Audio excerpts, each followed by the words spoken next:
बिस्मिल्लाहिर्रहमानिर्रहीम, अहलन वसलन, मरहबा, बखैर रागले, जी आयानू, good morning, नमस्ते, सनसियाकार, कैसे हैं आप सब? जी हाँ, आज हम फिर एक नए अवतार में आपके सामने आए। बहुत सारे लोग जो है वो आपके साथ लेकर आएंगे। वीक जो है वो ख़त्म होने पे है, नहीं भी ख़त्म हो रहा, तो बड़े करीब करीब भी हैं, करीब नहीं भी हैं, और इसी दुविधा में जो है ना वो सारी ज़िंदगी हमारी गुजर जाती है। कब वीकेंड आएगा और कब जो है वो जो छुट्टियाँ वो शुरू होंगी।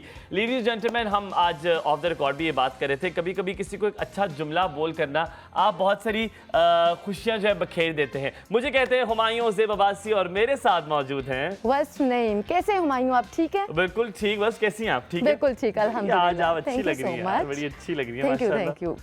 और आज हमने जो दोनों ने ये जो लाल रंग पहना है, लाल रंग से ये साबित होता है कि एनर्जी का कलर है, वाइब्रेंट कलर है, ये जागे यार। कोई बात नहीं है, सिर्फ कुछ दिन रहते हैं, फिर वीकेंड जाए, बस फिर वीकेंड आ जाएगा इंशाल्लाह, और फिर जो आपके प्लान्स है वो आप करें। अच्छा, अभी ऑफ द रिकॉर्ड में और हुमायूं एक बात कर रहे थे कि हमारे यहाँ कॉम्प्लीमेंट्स देने का इतना रवाज नहीं है, जो कि बहुत ज़रूरी है, देना चाहिए। ठीक है, कई दफ़ा आप जा रहे होते हो, कहीं जा रहे होते हो, आपका मूड ख़राब होता है और कोई आपको कोई छोटा सा कॉम्प्लीमेंट दे दे, सिर्फ यही बोल दे कि आप बहुत प्यारे लग रहे हैं या आपकी स्माइल बहुत प्यारी है, तो आपका सारा गुस्सा और जो मूड खराब होता है वो ठीक हो जाता है। आपने मुझे कहा नहीं, आप बिल्कुल बहुत अच्छे लग रहे हो, आपकी स्माइल भी बहुत अच्छी है। बहुत शुक्रिया, नो डाउट, लाइकवाइज आपकी भी स्माइल बड़ी अच्छी है, बड़ा मजा आता है, क्योंकि आप जो है वो फिटनेस फ्रीक का कहना मेरे ख्याल में गलत नहीं, अगर आपको कहेंगे तो आपको शो का ज्यादा मजा आता है, सही एनर्जेटिक रहती है स्टार्ट टिल एंड। हम तो थक जाते हैं, गोटे गिट्टे पकड़ना शुरू करते हैं। नहीं, इंशाल्लाह पूरा एंड तक, एंड तक, जब तक हमारा शो खत्म नहीं होगा तब तक एनर्जी डाउन नहीं होने देनी। बस ये हम इंशाअल्लाह ये इरादा करते हो। तो जनाब, आज की सबसे पहली खबर की तरफ आपको लिए चलेंगे, और सबसे पहली खबर है जनाब आम को तो वैसे भी कहा जाता है कि ये फलों का बादशाह है, और मेरे ख्याल में मोस्टली हर एक इंसान का फेवरेट फल जो है वो आम है। मैं फंसा दूं आपको थोड़ा सा? अच्छा चलें, थोड़ा सा फंसा दूं, चलें, सवाल कर लूं, चलें पूछें। अच्छा, मुझे बताएं कि फलों का बादशाह कहा जाता है आम को, बिल्कुल दुरुस्त, 100% दुरुस्त। मुझे ये बताइए कि आमों में बादशाह कौन सा है? कौन सा ऐसा कैटेगरी आम की जो इसको बादशाह कहा जाता है? देखें, अभी आपने ना थोड़ा सा मुझे फंसा दिया है, लेकिन हम भी थोड़ा सा पढ़ के आए हैं, तो मैं आपको बता देती हूँ। जो एक किस्म है मियाज़ाकी, वो तो सबसे महंगा है ना, वो तो सबसे अच्छा, फिर कौन सा है? ओए होए, गुड भाई, गुड।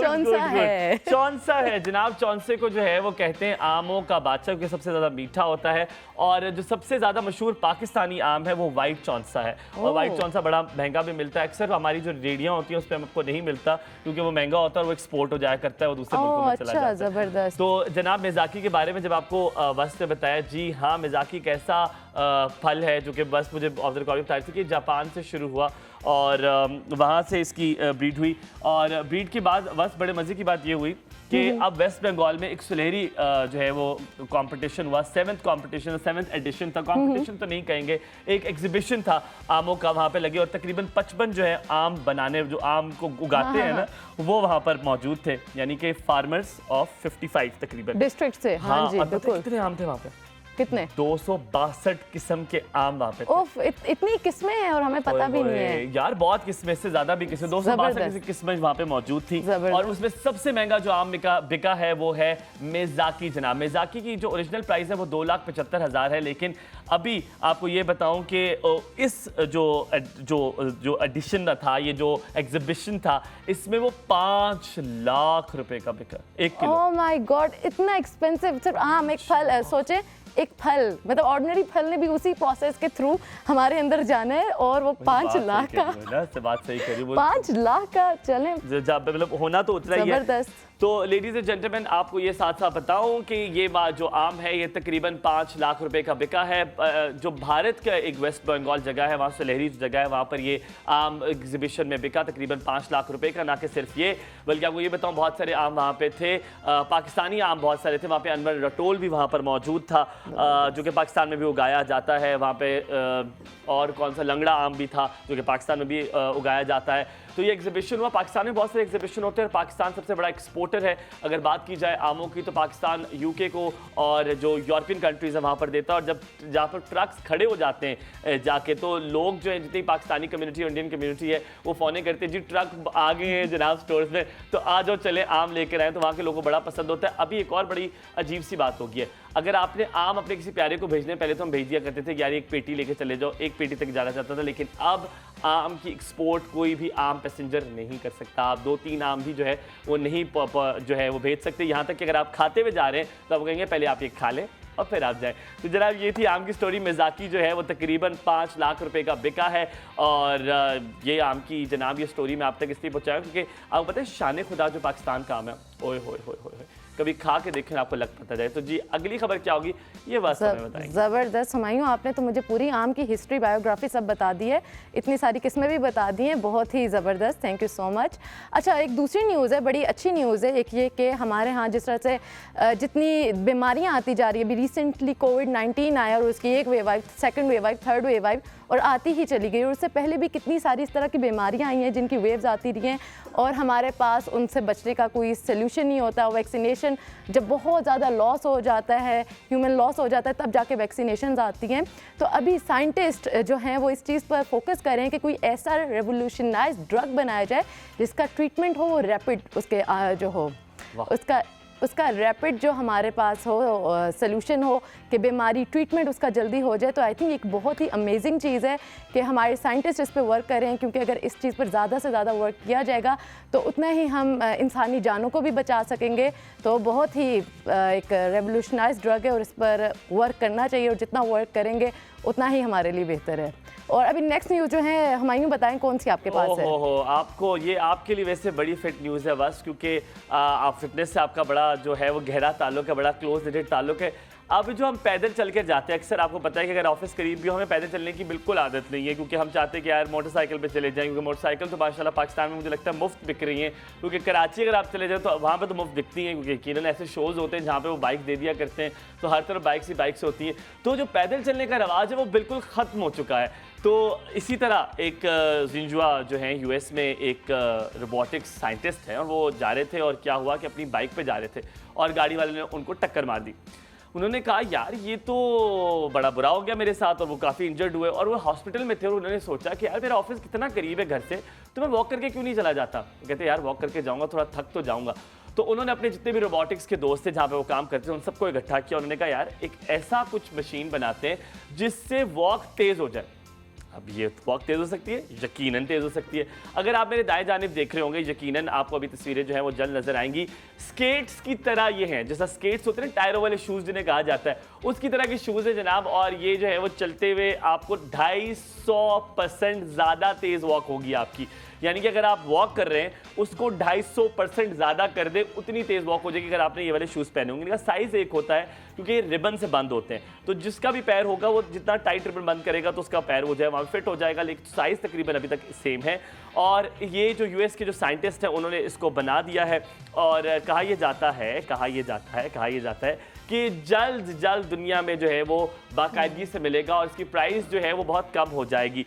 कम इसलिए हो जाएगी कि रोबोटिक्स के जैसे ही ये वाला स्टार्ट किया गया, ये उन्होंने जो मून वॉक इसको कहते हैं, मून वॉकर शूज़ जिनको कहा जाता है, ये जैसे उन्होंने स्टार्ट किया बहुत सारी कंपनीज को कॉपी और रेप्लिकेट करना शुरू कर दिया। इसमें होता ही है कि इसमें कुछ टायर्स हैं और टायर्स के साथ सेंसरी मोटर्स लगी हुई हैं, तो जैसे ही आप चलेंगे वो आपकी स्पीड के मुताबिक चलेगा। डाउन हिल जाएँ, अप हिल जाएँ, पहाड़ी चढ़ के जाएँ, पहाड़ी से उतर के आएँ, ये जो है आपका साथ यकीनन निभाएंगे। ज़बरदस्त। अच्छा हुमायूं, थोड़ी सी इसमें ये रिसर्च हुई है कि क्या इसमें कैलोरीज भी ज़्यादा बर्न होंगी कि नहीं? तो ये बड़ा अच्छा आपने सवाल पूछा है। ये मेरे ख्याल में मुझे जाना पड़ेगा उन रोबोटिक्स के साइंटिस्ट के पास। और वैसे यार देखो, मेरा ख्याल है अगर स्पीड तेज होगी तो कैलोरीज तो बर्न होना चाहिए, वैसे नहीं है ना, बर्न होना चाहिए, हार्ट रेट इंक्रीज होगा। अच्छा जब से आपने बोला ना 250% इंक्रीज हो जाएगी, तो मैं वही सोच रही थी कैलोरी हार्ट रेट कितना इंक्रीज होगा। तो मजे की चीज़ है, पता करते हैं ये इसको। आप अगर आप पैसे जोड़ लें, आप मिर्ची डाल लें, चलें फिर हम खरीदते हैं और फिर देखते हो एक वो हम जिम्स में एक और चीज़ लॉन्च करेंगे कि जल्दी पतला होने वाले। अच्छा हमारे पास एक तीसरी न्यूज़ जो है, फोर्थ न्यूज़ है, बड़े मज़े की न्यूज़ है। अभी आपको पता है लॉयल्टी के ऊपर बहुत बात की जाती है, और मेरे ख्याल में लॉयल्टी एक ऐसा ट्रेड है बहुत कम लोगों में रह गया है। लेकिन ईरान का एक शहरी है जिसका हाजी हसन साहब नाम है, वो एक शॉपकीपर थे और उनके पास जो एक बंदा था आया और उन्होंने उसको अपनी साइकिल दी, एज अ डिपॉजिट दी, इमानत के तौर पर दी। और उन्होंने इमानत के तौर पर उन्हें साइकिल दी और 45 सालों तक वो उनका वेट करते रहे कि वो बंदा आएगा और अपनी साइकिल दोबारा लेकर जाएगा।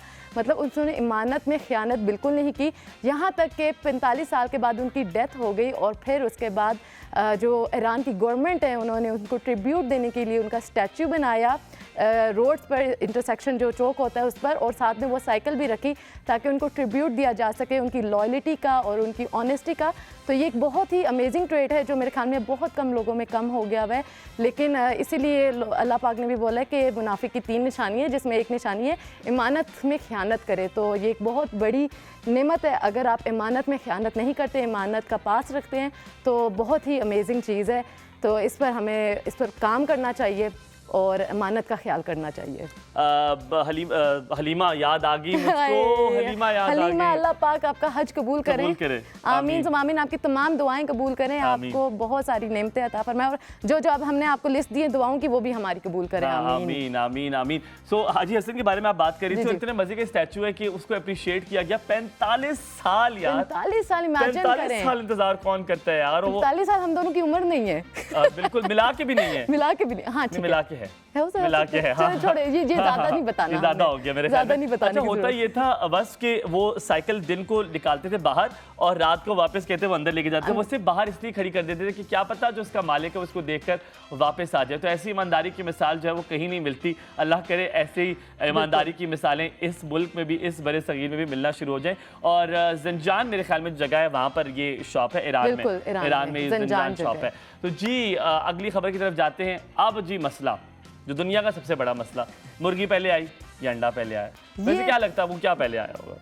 अच्छा मुझे तो ऐसे लगता है मुर्गी पहले आई होगी। क्यों वैसे क्यों लगता मुझे यूं लगता है जैसे उड़ती आई होगी ऊपर से आसमान से फेंकी। मुझे लगता है अच्छा वैसे मुझे जो लगता था, अब अगली रिसर्च आप बताएंगे कि देखें पहले भी तो इंसान है, हजरत आदम और हजरत हवा आई, तो मैंने कहा जोड़े आए हैं, तो मेरे ख्याल में मुर्गा और मुर्गी का भी जोड़ा आया होगा। जोड़ा आया होगा, फेंक दिया होगा ऊपर से, उड़ता आया होगा। जैसे वो आए हम मुर्गा मुर्गी भी आ गए होंगे। हाँ वैसे चलो मैं बताता हूँ, बस ना मुर्गी पहले आई ना पहले अंडा आया। पता है क्या, ये बात इस तरह की है कि बहुत सारे साइंटिस्ट इस बारे में अभी तक झगड़ा कर रहे हैं। अभी जो लेटेस्ट रिपोर्ट आई है जनाब, ब्रिस्टल यूनिवर्सिटी यानी कि ज़ंजान यूनिवर्सिटी, ये 2 यूनिवर्सिटीज ऐसी हैं जो कि कोलैबोरेटिवली चलती हैं, बहुत सारी रिसर्च साथ करती हैं। इन्होंने रिसर्च किया, उस रिसर्च से बताया गया है कि जो प्रोटीन है वो दुनिया में आपको कहीं ना कहीं किसी न किसी चीज़ में मौजूद होती है। क्रॉस ब्रीडिंग का भी कॉन्सेप्ट होता है क्योंकि मुर्गी जो परिंदा है उसको परिंदों में शुमार किया जाता है। तो बहुत सारे परिंदों में से परिंदे जो है वो अंडे देने का जो रवाज है बहुत अरसे से है। यकीनन जो इंसान की पैदाइश है वो भी एक एग से ही है, बट नॉट वो physical egg, but of course वो ह्यूमन बॉडी के अंदर जो है वो एग का सिस्टम है, एम्ब्रियो है, सब कुछ है। तो इसी तरह उन्होंने कहा जी अंडा जो है वो सबसे पहले आया है, ये उनका कहना है। लेकिन जैसे उन्होंने ये बात रिलीज की, जैसे ये रिपोर्ट आई तो ओए होए होए होए जो रोला मचा है। उन्होंने कहा मुर्गी पहले आई है। उन्होंने कहा जी नहीं, दूसरे साइंटिस्ट ने कहा जी मुर्गी पहले आई है क्योंकि अल्लाह ताला ने, मतलब उन्होंने तो यकीनन साइंटिस्ट थे, हम ये कहते हैं कि जो अल्लाह ताला ने पहले जो है वो मुर्गी को बनाया और मुर्गी बनाने के बाद जो है वो अंडा की, हालांकि इसकी कोई सबूत नहीं है, कोई वैलिडेशन नहीं है। लेकिन ये बात अभी तक एक्सक्यूज मी, अभी तक जो है वो अभी तक इसकी वैलिडेशन नहीं हो सकी, अभी तक कंफर्म नहीं हो सकी मुर्गी पहले आई। मतलब हम अभी तक एम्बिग्विटी में मुर्गी पहले आई के अंडा। चलें दुआ करते हैं इंशाल्लाह कि कोई रिसर्च ऐसे है जो फाइनली इस मुश्किल क्वेश्चन का आंसर दे सके। फर्क क्या पड़ जाएगा बस मुझे बताओ, क्या फर्क पड़ेगा? नॉलेज में इजाफा हो जाएगा, कोई फर्क नहीं पड़ेगा इसके अलावा, नॉलेज में इजाफा हो जाएगा। हाँ जी बिल्कुल जी। तो मेरे ख्याल में खबरें हमारे पास हो गई अब खत्म। बिल्कुल जी, तो खबरें हो गई हमारे पास ख़त्म। और आपको जो हमने स्टार्ट में बात की थी, अगर आज आप सुबह उठे हैं और आपने अभी तक ऑफिस नहीं गए, और अगर आज आपके स्टाफ ने आना है, यानी कि जो आपके घर में आपको हेल्प करते हैं उन्होंने आना है, या दूध वाले ने आना है, किसी ने भी आना है, किसी दोस्त ने आना है, किसी रिश्तेदार ने आना है, प्लीज़ उनको कॉम्प्लीमेंट जरूर करें। शायद आपकी एक बात से उनका दिन बन जाए और उनका पूरा दिन जो है खूबसूरत हो जाए। और ये कहते हैं ये रिपल इफेक्ट है, ये वापस आपके पास वापस आपके पास आता है। इसलिए किसी का कोई, मैं सिर्फ ब्रेक में जाने से पहले ये बात कहूँगी, अगर किसी की कोई बात आपको बुरी लग रही है तो खामोशी इख्तियार कर लें, वो ज़्यादा बेहतर है बजाय इसके कि आप उसको कुछ बुरा कहें। कोशिश करें अपने मुंह से जो अल्फाज निकालें वो अच्छे हों और अगले के लिए खुशी का बाइस बने, बजाय इसके कि हम उसको उदास कर दें उल्टा। तो अच्छे लफ्ज़ों का इस्तेमाल करें और खुश रखें और खुश रहें। यस, तो मेरे ख्याल में ब्रेक ले लें। बिल्कुल, यहाँ पे लेते थोड़ा सा ब्रेक के बाद वापस हाजिर होंगे। मैं मौजूद हूँ वस्फ और मैं हुमायूं आपके साथ। आपने कहीं नहीं जाना, वापस आना है। ठीक है, शॉर्ट ब्रेक।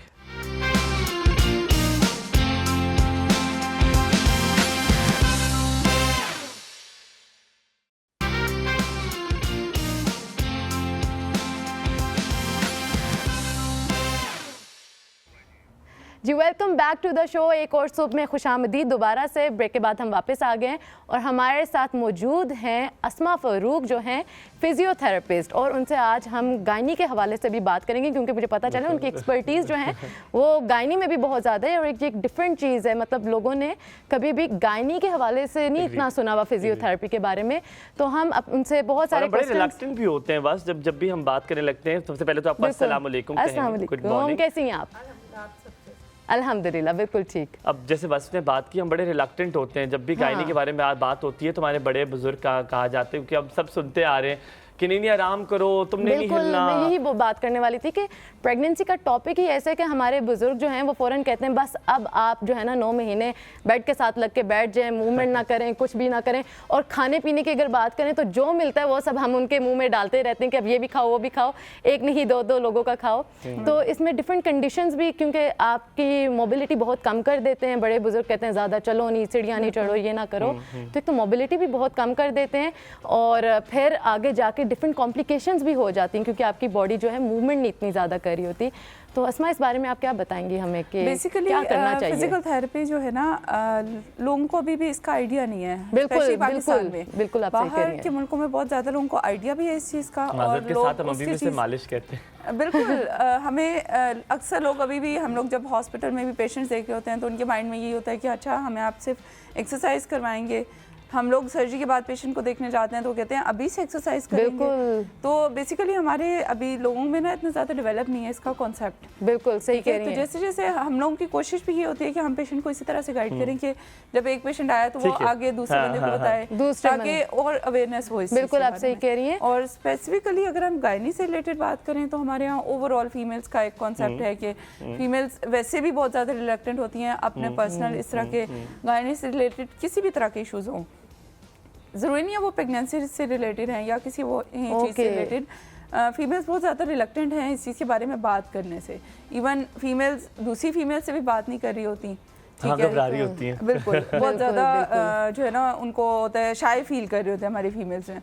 तो बेसिकली वो चीज़ें बढ़ती जाती हैं। और स्पेशली जैसे आप प्रेगनेंसी की बात कर रही हैं, ड्यूरिंग प्रेगनेंसी हमारे यहाँ यही कॉन्सेप्ट है कि जी बस इस पर्सन को तो आपने बेड पे बिठा देना है, आपने कोई काम नहीं करने देना।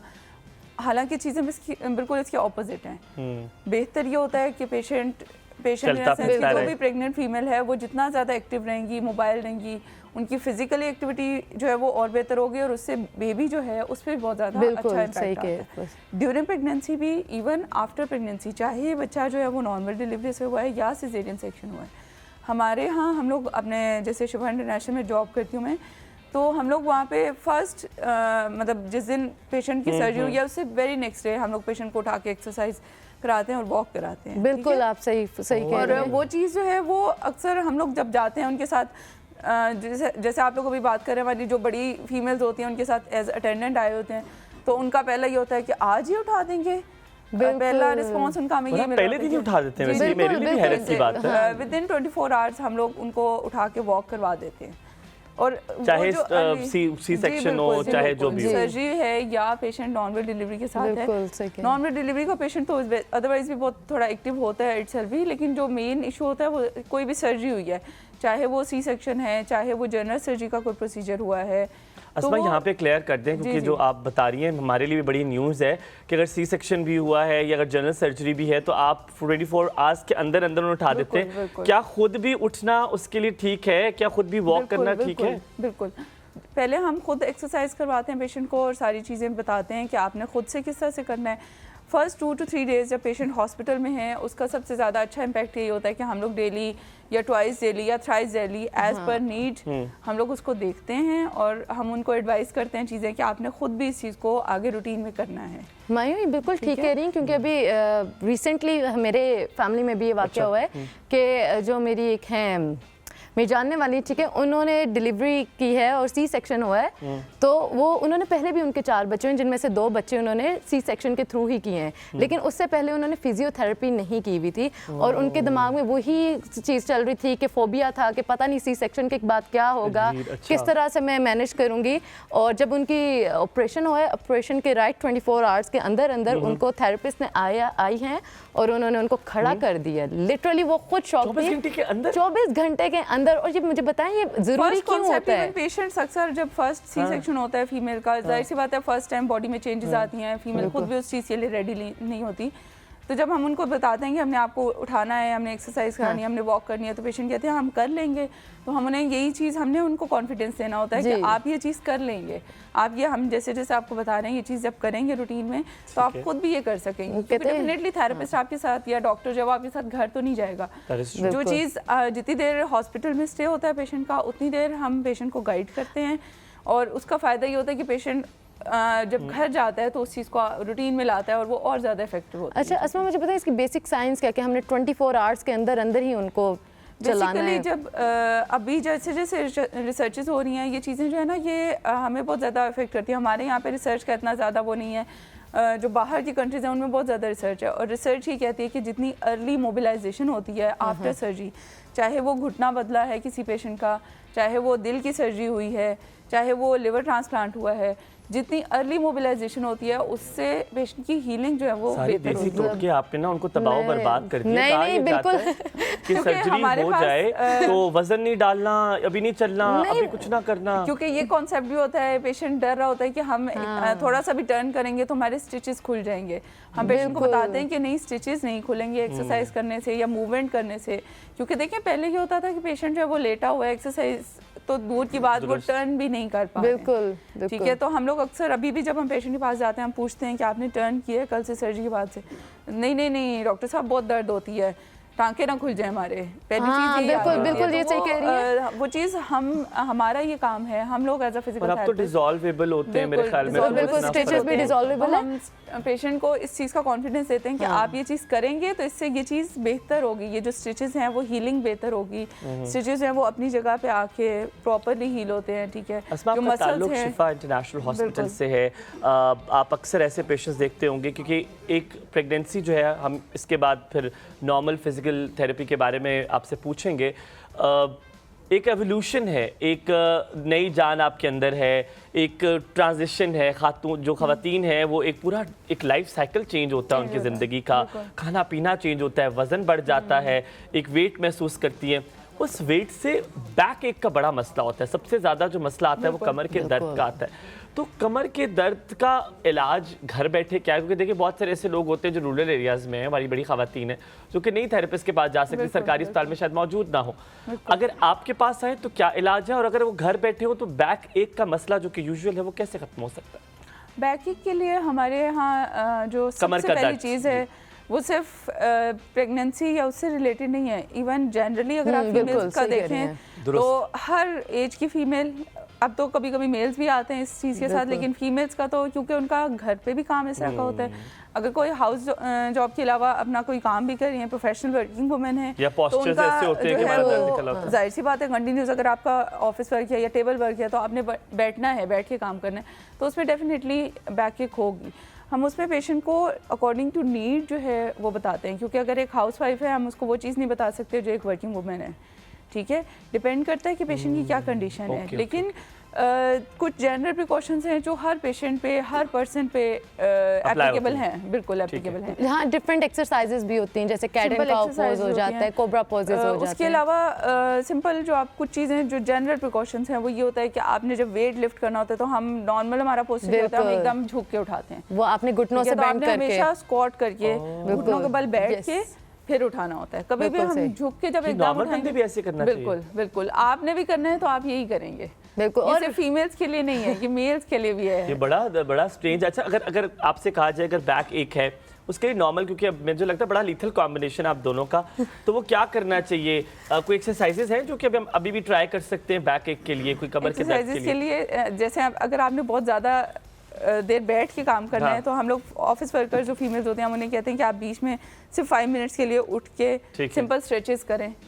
बैठे बैठे कोई स्ट्रेचेस हो सकते हैं? बैठे बैठे थोड़ा मुश्किल होता है, जाहिर सी बात है। आप कंटिन्यूस अगर आप स्ट्रेट बैठे हुए हैं तो आप, हम लोग कहते हैं कि पेशेंट जो पर्सन है वो खड़ा होके एक पूरा फुल स्ट्रेच करे, जैसे हम हैंड्स को जो है वो टोज के साथ टच करें। ठीक है, नी जो है उसको बैठे बैठे अगर आप नी को क्या करना है? टोज को टच करना है? अगर ये दर्द ना निकला है नहीं बाकी में स्ट्रेच भी आ रहा है मुझे। लेग स्ट्रेट करें आप, नीज स्ट्रेट करें अपने। डॉक्टर ये थोड़ी सी दिमागी करने दे। अब आप ये चीज़ करनी है। अच्छा, तो नी स्ट्रेट करके ही मुझे स्ट्रेच आना शुरू हो गया है। तो ये दर्द हो रहा है, जो ये क्यों हो रहा है, क्या हो रहा है? ये इसीलिए हो रहा है क्योंकि आपके मसल स्टिफ है ना, मसल स्टिफ है, क्योंकि आप इस चीज़ को करने के आदी नहीं है, आपकी मसल जो है वो फिक्स इसी पोजीशन में रहने के आदी हैं।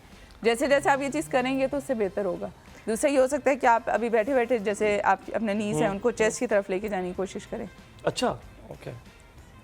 ये मुश्किल लग रहा है मुझे डॉक्टर। एक ले लूं, एक ही one by one. Back straight, लेकिन बैक स्ट्रेट इसमें आपने रखनी है। हाथ से कर लूं, थोड़ा सा कर लें, थोड़ा सा सपोर्ट कर लें। ये ठीक है। ओए ये आपके हिप फ्लेक्सर स्ट्रेच हो रहे हैं। ओए होए होए होए, ये तो बहुत जालिम है जी। ये अच्छी चीज है, हमें आप बता दें, हम शो के दौरान आप थक जाएंगे। एंकल को और एंकल्स को करो, एंकल वाला, ये वाली बिल्कुल नीज को स्ट्रेट नी के लिए मैंने सुना ये वाली भी एक बड़ी अच्छी होती है। उनको अपवर्ड करेंगे फेस की ऐसे ऊपर, ओके। आपके यहाँ पे स्ट्रेच फील होगा, काफ स्ट्रेच हो रहा है पूरा फुल स्ट्रेच। बहुत ज्यादा फील हो रहा है मुझे। आप शायद रेगुलर बिल्कुल भी एक्सरसाइज नहीं करते और बस करती हैं। नहीं, हमायूं करते हैं। ये स्ट्रेचेस ये वाले कभी नहीं किए। हमायूं स्ट्रेचेस पर ज्यादा वर्क नहीं करते। हमायूं का बस होता है मैं जाऊं वेट शेट उठा लूं, थोड़ा बहुत ट्रेडमिल में बॉडी बिल्डिंग।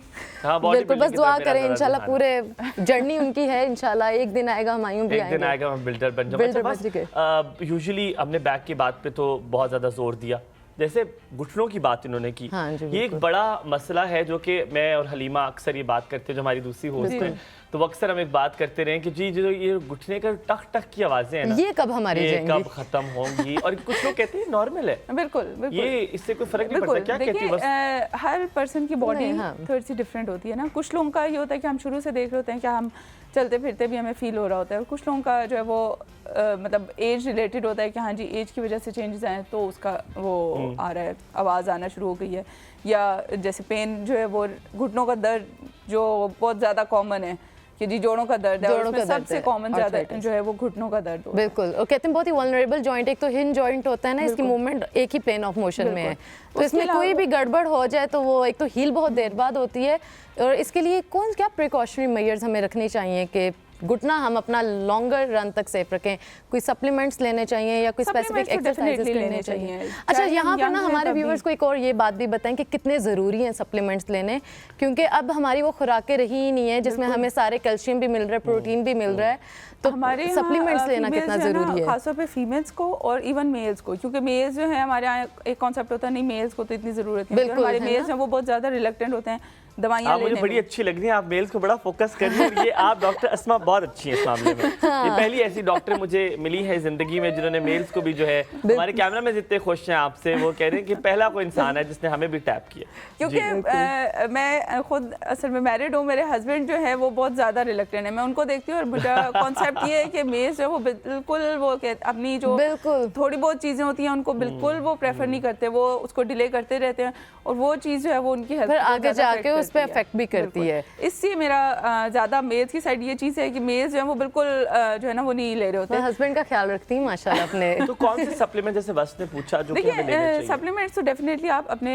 जो डॉक्टर हों, फिजिशियन हों, उनसे आप पूछ के कंसल्ट करिए, ठीक है। ऐसा लेकिन ऐसा कौन सा एक सप्लीमेंट लें तो आप मतलब उसका अनकंट्रोल्ड आप लेते जाएं, क्योंकि हर जो मेडिसिन है उसका एक साइड इफेक्ट होता है, ठीक है। तो अगर आप सप्लीमेंट्स भी ले रहे हैं, चाहे वो डाइटरी सप्लीमेंट्स हैं, स्टिल उनका कोई ना कोई साइड इफेक्ट होगा, वो किडनीज पे, लिवर पे इफेक्ट करते हैं। जब भी आप कोई ओरल मेडिसिन लेते हैं तो वो आपके लिवर और किडनी पे डेफिनेटली नहीं बिल्कुल सही कह रही हैं। तो आपने कभी भी सप्लीमेंट्स जो हैं वो अपने फिजिशियन से पूछे बगैर नहीं लेने। हम अगर फिजिकल थेरेपिस्ट हैं तो हमारा मेनली काम यही है, हमसे अक्सर हमें पेशेंट भी पूछते हैं जी हमें दवाई बता दें, तो हम उन्हें यही बताते हैं कि नहीं, हम आपको वर्जिश बताएंगे, हम आपको एहतियातें बताएंगे, लेकिन जो दवाइयों वाला काम है वो आपके फिजिशियन का है। वो डाइटिशियन आपको बता देंगे या न्यूट्रिशनिस्ट डाइटिशियन जो है वो डाइट के बारे में या न्यूट्रिशन जो है वो आपको उसके बारे में गाइड कर सकते हैं, लेकिन मेडिसिन जो है वो हमारा काम नहीं है। लेकिन मेरे ख्याल में आपको कैल्शियम और प्रोटीन वगैरह जो ऐसे न्यूट्रिएंट्स आपको उनकी इंटेक ज़्यादा रखनी चाहिए, क्योंकि फीमेल्स को क्योंकि एक सर्टेन एज के बाद इनकी एब्जॉर्प्शन भी खत्म हो जाती है, चेंजेस होते हैं बॉडी में। हमें पता है आपको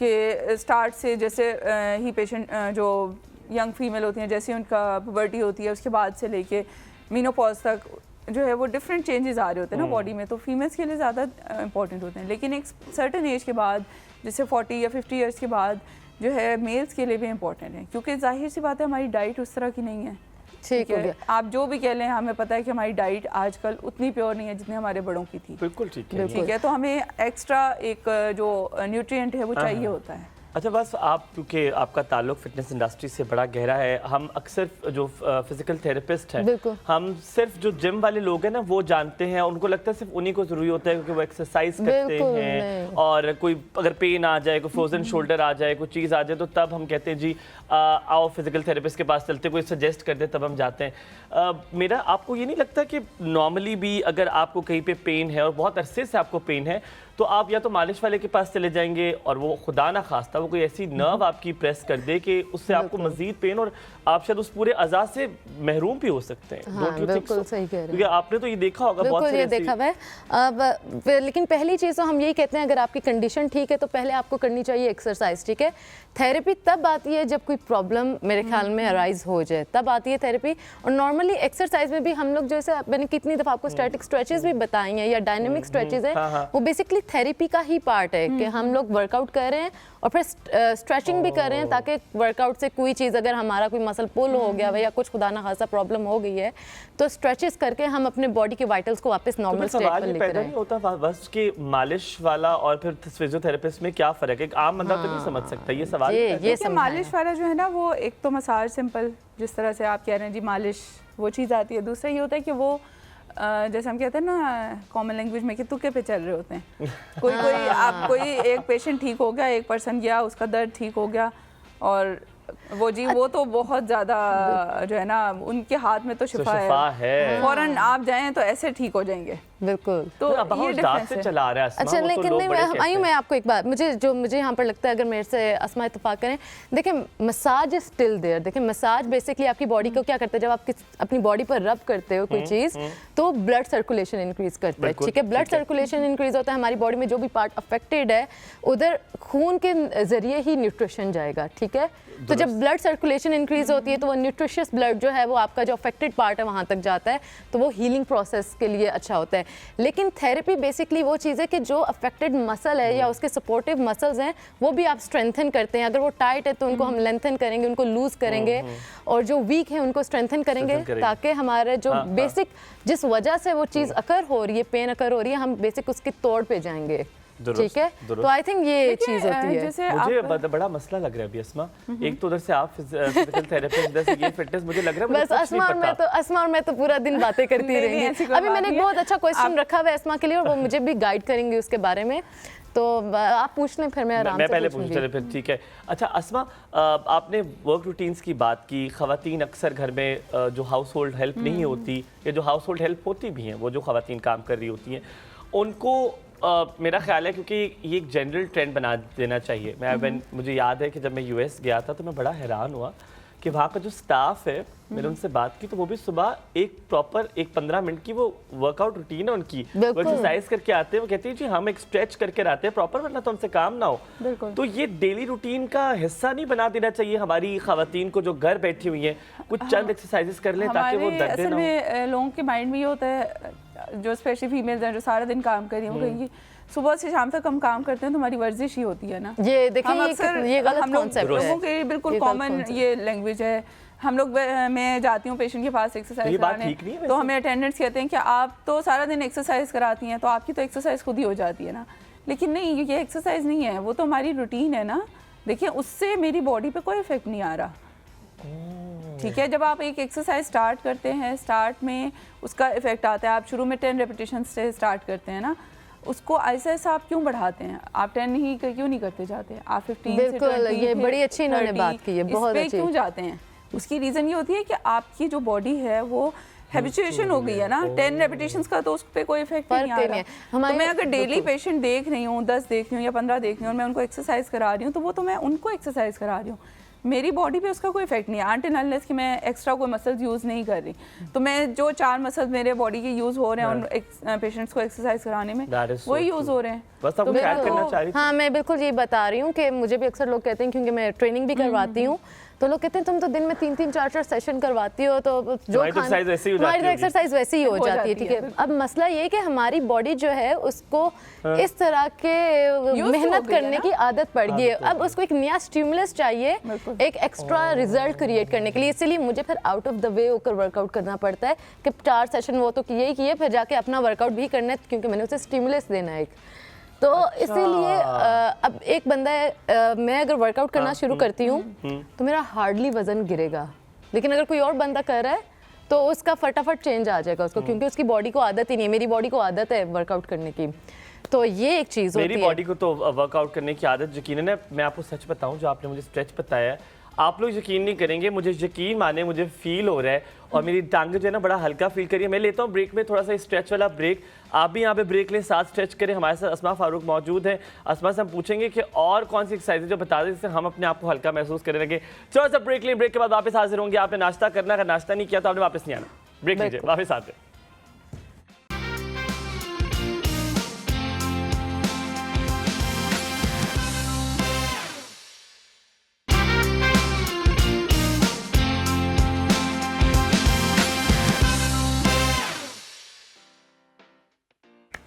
welcome back from the break. हम एक और सुबह में वापस आ चुके हैं और हुमायूं से पता करते हैं उन्होंने कितनी स्ट्रेचेस कर ली हैं, क्योंकि अभी ब्रेक से जाने से पहले उन्होंने कहा था मैं स्ट्रेचिंग करूंगा और मेरे मसल्स रिलैक्स हो जाएंगे, मैं बड़ा रेडी हो जाऊंगा, दोबारा से बात करने के लिए एनर्जाइज्ड हो जाऊंगा। बताएं हुमायूं। हेलो, आवाज नहीं आ रही? ये हेलो, देखें। कौन बात कर रहा है? कौन? Hello hello. हम सारे लोग इसी तरह से, हम लोग एक टाइम पर बड़े मोटिवेटेड हो जाते हैं कि हमने वर्कआउट करना है, हमने फिटनेस को फॉलो करना है या किसी भी काम के लिए। मैंने किया बस, ठीक है, पीछे पड़ गए लोग। फिर और उसके बाद फिर हमारी मोटिवेशन छू मंतर हो जाती है। इसीलिए मैं वो बार बार कहती हूँ, consistency is the key, motivation is not the key. Consistency पे फोकस करें। मंडे से शुरू करो। मंडे से, और एक हमारा मंडे है, वो मंडे जो कभी नहीं आएगा। अच्छा जी, मेरे पास ऑलरेडी एक क्वेश्चन रेडी था अस्मा के लिए। अस्मा, ये एक बड़ा लोगों को फ़ायदा भी होगा इस क्वेश्चन से कि हमारी कंडीशन होती है ड्यूरिंग द प्रेगनेंसी जो डेवलप हो जाती है, डायस्टेसिस रेक्टाई। उसमें क्या होता है, हमारी जो एब्डोमिनल वॉल्स जो होती हैं उसकी सेपरेशन हो जाती है। अब उसके बारे में पहले आप लोगों को बताएं कि बेसिकली वो होता क्या है, क्योंकि मैंने देखा है कि बहुत सारी जो ख्वातीन हैं जब वो बेबी डिलीवर कर लेती हैं, चाहे सी सेक्शन से या नॉर्मल डिलीवरी होती है उनकी, तो फ़ौरन उनके अंदर ना दिमाग में एक फोबिया होता है कि हमने वापस वी हैव टू बैक उस साइज़ में वापस आना है। तो वो क्रंचेस शुरू कर देती हैं, अपनी कोनिंग जो क्रंचेस करती हैं, सिटअप्स करती हैं, या वो कोई भी ऐसी एक्सरसाइज करने शुरू हो जाती हैं जिसमें उनकी जो क्रंच होती पूरी बॉडी, ये सीधी लेटी हुई तो वो क्रंचिंग्स वाली एक्सरसाइज करती हैं कि उनकी जो पेट है वो यूं क्रंच होगा तो वो अंदर जाएगा। तो बताएं वो कितना करना चाहिए कि नहीं करना चाहिए? देखिए, और सबसे पहली चीज़ बारे में ये चीज़ क्या है? फीमेल्स हैं उनको ये चीज़ खुद अंडरस्टैंड करनी चाहिए, और उनके अराउंड जितने लोग हैं, हस्बैंड्स भी और बाकी सारे फीमेल फैमिली मेम्बर्स भी, कि एक बॉडी है जिसमें एक बेबी जो है वो ग्रो कर रहा था, तो 9 मंथ्स की प्रेगनेंसी है, तो 9 मंथ्स तक बॉडी ने ग्रो किया है। बिल्कुल। अब उसको back to normal pre pregnancy stage पे आने में कम से कम 3 to 6 मंथ्स लगेंगे। ठीक है, जो हमारे सिजेरियन सेक्शंस होते हैं उनमें जो स्टिचेस होते हैं उनकी हीलिंग में, जो बाहर स्टिचेस होते हैं डिजॉल्वेबल, वो जल्दी अर्ली हील हो जाते हैं, लेकिन जो इंटरनल स्टिचेस होते हैं उनको हील होने में 3 to 6 मंथ्स चाहिए होते हैं। तो हम पेशेंट्स को मना करते हैं कि आपने कोई एग्रेसिव एक्सरसाइज पेट कम करने के लिए मिनिमम 3 मंथ्स तक नहीं करनी है। बिल्कुल, वो स्पेशली क्रंचेस और सिटअप्स को तो सबसे पहले हमारा साइड से जो हमारी पूरे फैमिली मेम्बर्स हैं, जो आसपास लोग आ रहे हैं, हर कोई आएगा, वो यही कहते हैं कि आपका बच्चा हो गया है, पता ही नहीं लग रहा, आप तो वैसे की वैसे ही हैं। तो ये चीज़ जो है ना वो बहुत ज़्यादा साइकोलॉजिकली इफेक्ट कर रहा होता है उस फीमेल को। अच्छा, रियली? बहुत ज़्यादा, क्योंकि देखें वो ऑलरेडी वो उसकी बॉडी में चेंज आ रहे हैं, फिजिकली हार्मोनल चेंजेस जो हैं। पर ये कॉम्प्लीमेंट नहीं है इसमें कि आप कह रहे हैं कि आपका तो पता ही नहीं चल रहा, माशाल्लाह बिल्कुल वैसे ही मुझे लग रहा है। ये वो वाला नहीं, वो ये कह रहे होते हैं कि आपका पता ही नहीं चल रहा कि बेबी डिलीवर हो चुका है, आपका पेट तो अभी वैसे का वैसे ही है। कितनी गलत बात है। आज हम यही सुबह बात कर रहे थे कि आपकी छोटा से छोटा जुमला ना दूसरे के इंसान पे क्या असर करता है। या बिल्कुल, तो ये चीज़ है वो बहुत ज़्यादा फीमेल को साइकोलॉजिकली इफेक्ट कर रही होती है, स्पेशली उस टाइम पे, क्योंकि उसके अंदर ऑलरेडी इतने ज़्यादा जो है वो फिजिकली और साइकोलॉजिकली और हार्मोनल चेंजेस जो आते हैं उसकी वजह से फीमेल बहुत ज़्यादा अफेक्टेड होती है।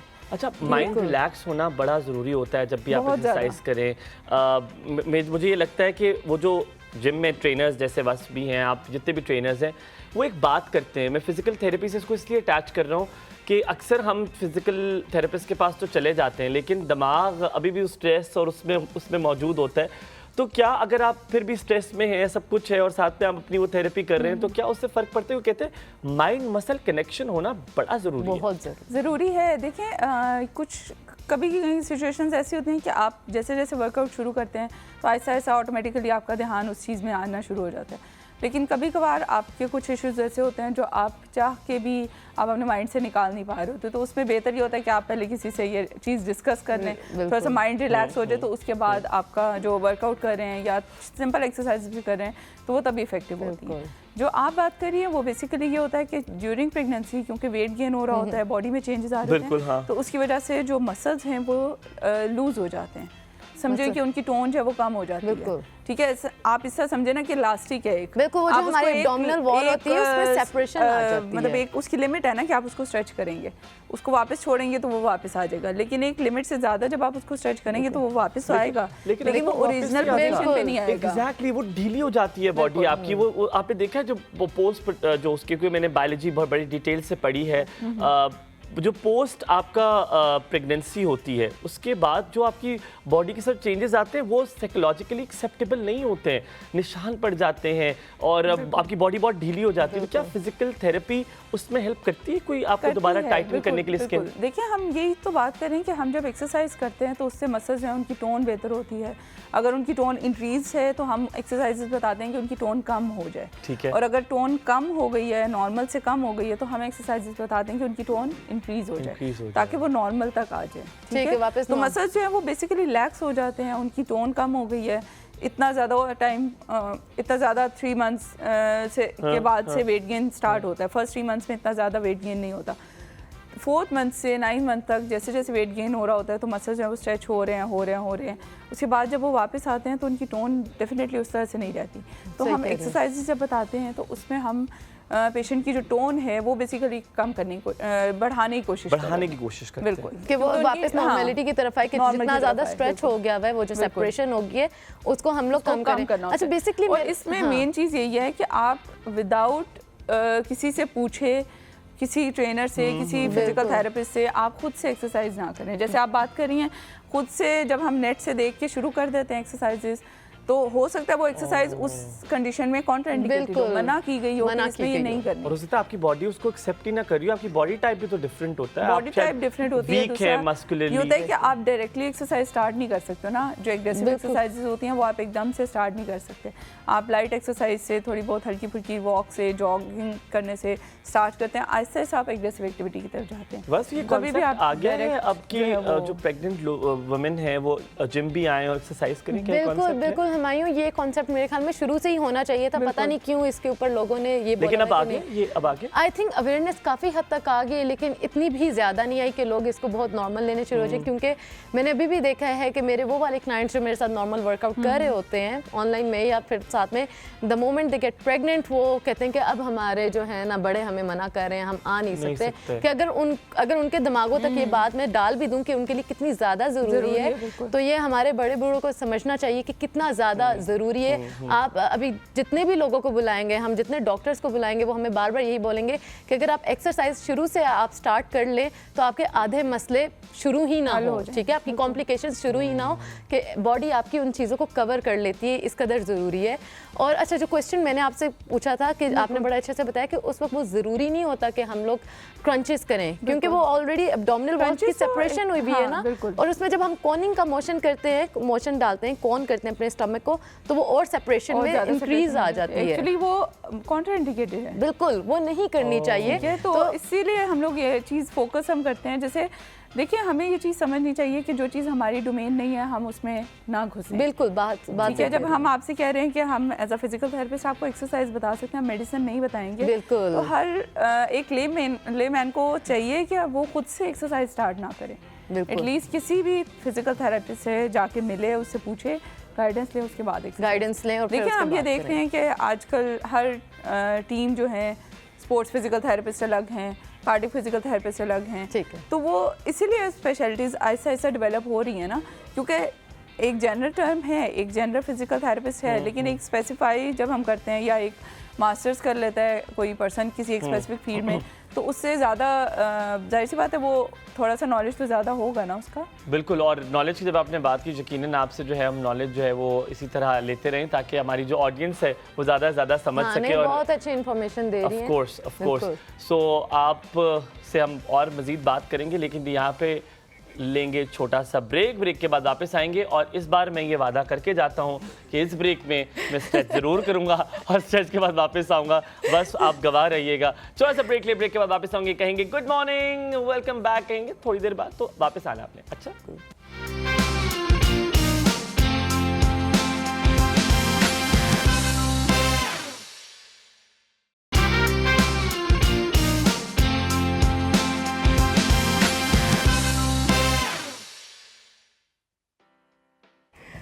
जी welcome back from the break. हम शो में वापस आ गए और अभी आप देख रहे थे कि हुमायूं स्ट्रेचिंग कर रहे थे, लेकिन मैं आपको असली बात बताती हूँ, पूरा ब्रेक का टाइम इन्होंने बातें करने में गुजारा है और जैसी ब्रेक उन्होंने बोला कि हम वापस आ रहे हैं। आपको एक कॉन्सेप्ट आता है walk and talk, exercise and talk, आपको पता है? मैंने अल्हम्दुलिल्लाह जिम इसी तरह जिंदगी में किया है कि मैं जिम करता हूँ 2 मिनट का और मैं 15 मिनट खड़े होकर किसी दोस्त से बातें करता हूँ। देखें जरा गौर से हुमायूं को, ये क्योंकि यही रीजन है, टॉकिंग इज वेरी इंपॉर्टेंट। देखिए मुंह की एक्सरसाइज ही करनी होती है, मुंह की एक्सरसाइज भी तो करनी है ना, मुंह भी तो पतला करना है ना। आप मुझे समझ आए, आप इतने अरसे से जिम कर रहे हैं, फर्क क्यों नहीं पड़ रहा? फर्क क्यों नहीं पड़ रहा? सोशलाइजिंग की वजह से फर्क नहीं पड़ रहा है। आप ज्यादा टॉक ज्यादा एक्सरसाइज कम है।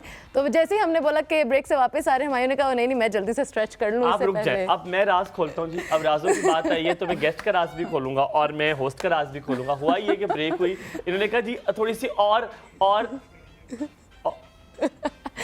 मुझे खलाई मखलूक ने मना कर दिया बताने से। चले शुक्र अल्हम्दुलिल्लाह। चले अच्छा ठीक, हम अपने गेस्ट के पास चलते हैं और उनसे एक और मैंने क्वेश्चन पूछना था जो बहुत ज़्यादा ज़रूरी है। वो ये कि जैसे अब एक ऐसी कंडीशन आ जाती है कि आप उठ भी नहीं सकते, ठीक है, इतनी स्वेयर है कि आपसे चलने फिरने भी नहीं हो रहा। और अगर मैं वैसे ये सी सेक्शन से ही रिलेट करूँगी, उस वक्त मुझे बताएं ब्रीदिंग का जो पैटर्न है वो कितना ज़्यादा इंपॉर्टेंट है, क्योंकि कहते हैं कि ब्रीदिंग के साथ आपने अपने मसल्स को कॉन्ट्रैक्ट भी करना होता है, रिलैक्स भी करना होता है। अगर ये मतलब थेरेपी से पहले वाला पार्ट आ जाता है, तो इसके बारे में बताएं कि क्या तरीका है ब्रीदिंग करने का और ये कितना ज़्यादा इंपॉर्टेंट है। देखिए जब एक्सरसाइज करते हैं ना स्टार्ट, उसमें अक्सर हमारा जो पहला चीज़ होती है जो हम नॉर्मली स्टार्ट करते हैं, उसमें ये होता है हम सांस रोक लेते हैं। कोई भी एक्सरसाइज हम स्टार्ट करते हैं उसमें हम साथ ही सांस रोक लेते हैं। तो ये सबसे पहली चीज़ हमने पेशेंट को भी गाइड करनी है।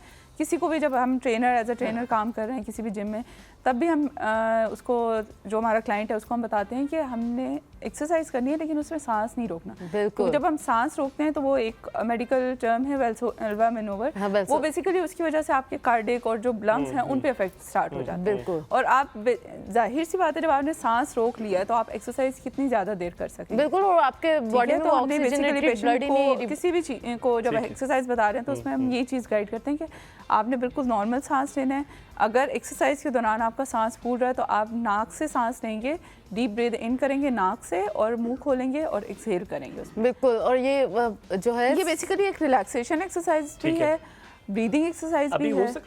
बिल्कुल। जैसे आप बैठे हुए हैं, जब भी आप यहाँ पे सेट पे बैठे हुए भी जब आपको लगता है कि आप बहुत थक गए हैं तो आप सिंपल मुफ्त में हर काम कहते हैं सेट पे हो जाए। बताएं नाक से सांस लेंगे अंदर, डीप ब्रीथ इन और मुंह खोल के एक सेकंड। मैं चाहता हूँ आप सब जितने भी देख रहे हैं साथ शुरू करें, साथ में आपको आवाज आएगी अस्मा की, अस्मा गाइड करेंगी। सब पोजीशंस में बैठ जाएं प्लीज, अस्मा की आवाज को फॉलो करते जाएं। हम और आप साथ मिल करते हैं। अस्मा ओवर टू यू, आप साथ जो बताएंगे हम साथ साथ करते हैं। और इसमें बस एक और चीज़ मैं बताऊंगी, जब हम सांस इनहेल करेंगे तो आपने सिर्फ दुनिया में जो अच्छी चीज़ें हो रही हैं वो सोचनी है, और जो एक्सहेल करेंगे आपने नेगेटिविटी बाहर निकालनी है। तो वो इमेजिन कर सकते हैं आप। चलें स्टार्ट करें। नाक से सांस अंदर खींचे, डीप ब्रीथ इन और मुंह खोल के एक्सहेल कर दें। ठीक है। इसमें एक इम्पॉर्टेंट चीज़ है कि आपने बॉडी को जोर नहीं लगाना, बॉडी को रिलैक्स रखना है। ठीक है। नॉर्मली क्या होता है जब हम पेशेंट को या किसी भी नॉर्मल पर्सन को कहते हैं कि नाक से सांस लें तो वो साथ में आपने बॉडी को बिल्कुल रिलैक्स करना है।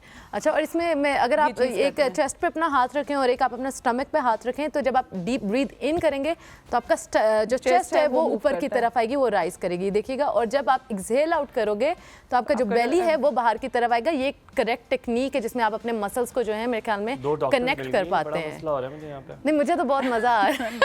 आप एक्सरसाइज करें, वैसे फील नहीं करें। देखिए नाक से सांस अंदर और मुंह खोल के बाहर निकालेंगे। हमारी ये करके तो बड़ा रिलैक्स फील कर रही, मैं कह रही हूँ यही करते रहते हैं। हमारी मुंह नहीं खोल रहे।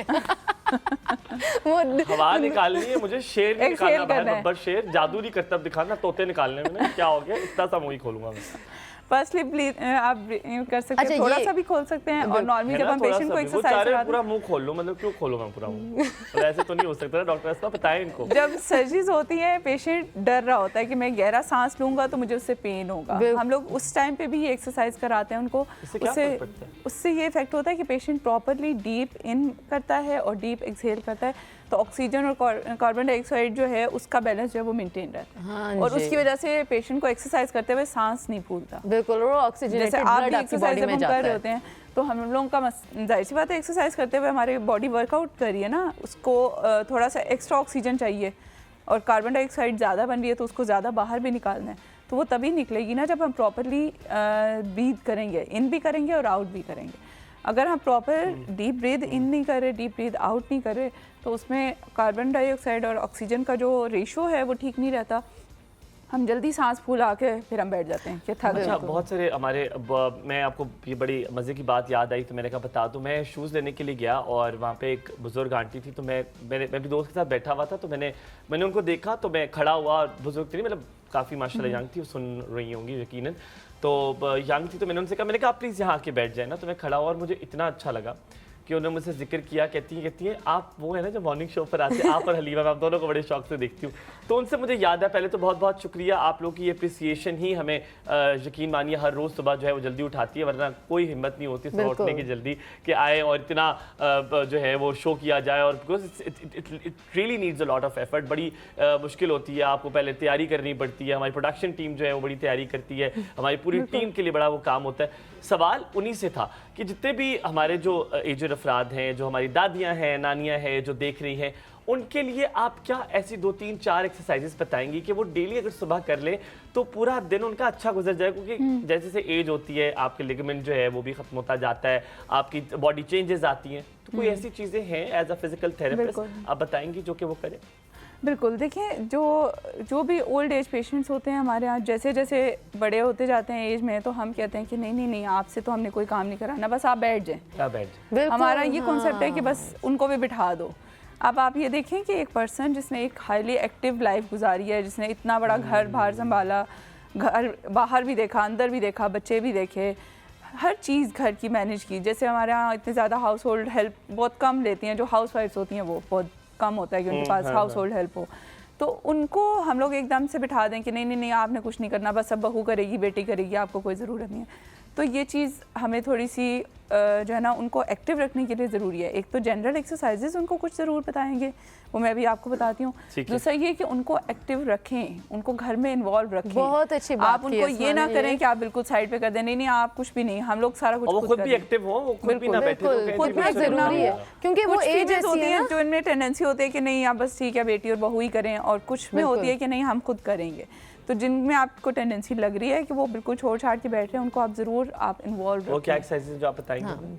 देखिए सबसे पहले आप जैसे पहले हमने की थी बिल्कुल एक्सरसाइज, हमने जैसे पहले की सारे मेरी प्यारी प्यारी नानियाँ दादियाँ एक्टिव हो जाएं, नाना दादा सब एक्टिव हो जाएं जल्दी से। और ये एक्सरसाइजेस उनके जॉइंट्स वगैरह के लिए भी बहुत ज़्यादा मुफीद रहेंगे। एक्सरसाइजेस हैं वो चाहे सुबह उठ के कर लें और शाम में एक दफ़ा कर लें, उससे ये है कि एक जॉइंट आपका एक्टिव रहता है और मोबाइल रहता है। ठीक है, सबसे पहले आप साथ बहू बैठी हुई है तो उनको कहें कि करें साथ, बहू भी करें, सब करें साथ। चलो लेट्स सबसे पहले एंकल स्ट्रेचेस करेंगे। एंकल स्ट्रेचेस सिंपल बिल्कुल एक्सरसाइजेस, ये वो है पूरा जो नीचे, आपके फिर पूरा नीचे और ऊपर की तरफ टुवर्ड्स फेस। और इसमें इंपॉर्टेंट पॉइंट ये है कि नॉर्मली फीमेल्स जो होती हैं वो हम बताते हैं तो वो सिर्फ फिंगर्स को मूव करने लग जाते हैं। नहीं मैं पूरा ये देखें, मैं पूरा कर रही हूं। बेसिकली उन्हें बताना है कि टखना जो है वो सारा स्ट्रेच हो। आप सब देखें इस पैर के जो टोज हैं वो मैंने बिल्कुल फेस की तरफ पूरे स्ट्रेच कर रहा हूं, फिर उसके बाद पूरा नीचे जमीन की तरफ कर रहा हूं। ओए ओए ठीक है, खिंचाव था वो हल्का हो रहा है। ठीक है, बिल्कुल। और ये सारी एक्सरसाइजेस लेट के बाजत करेंगे, के साथ ही जूते मेरे सामने ठीक है।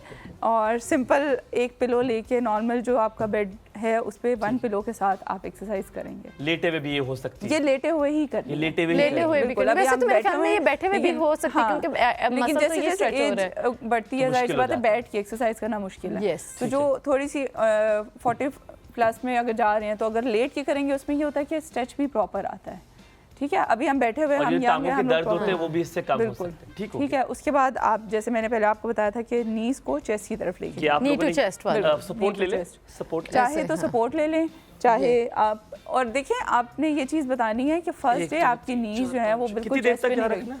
रहेगी। सिंपल आप 10 2 to 3 सेकेंड्स 1 सिंपल 2 होल्ड करें ओके। और देन बिल्कुल स्ट्रेट।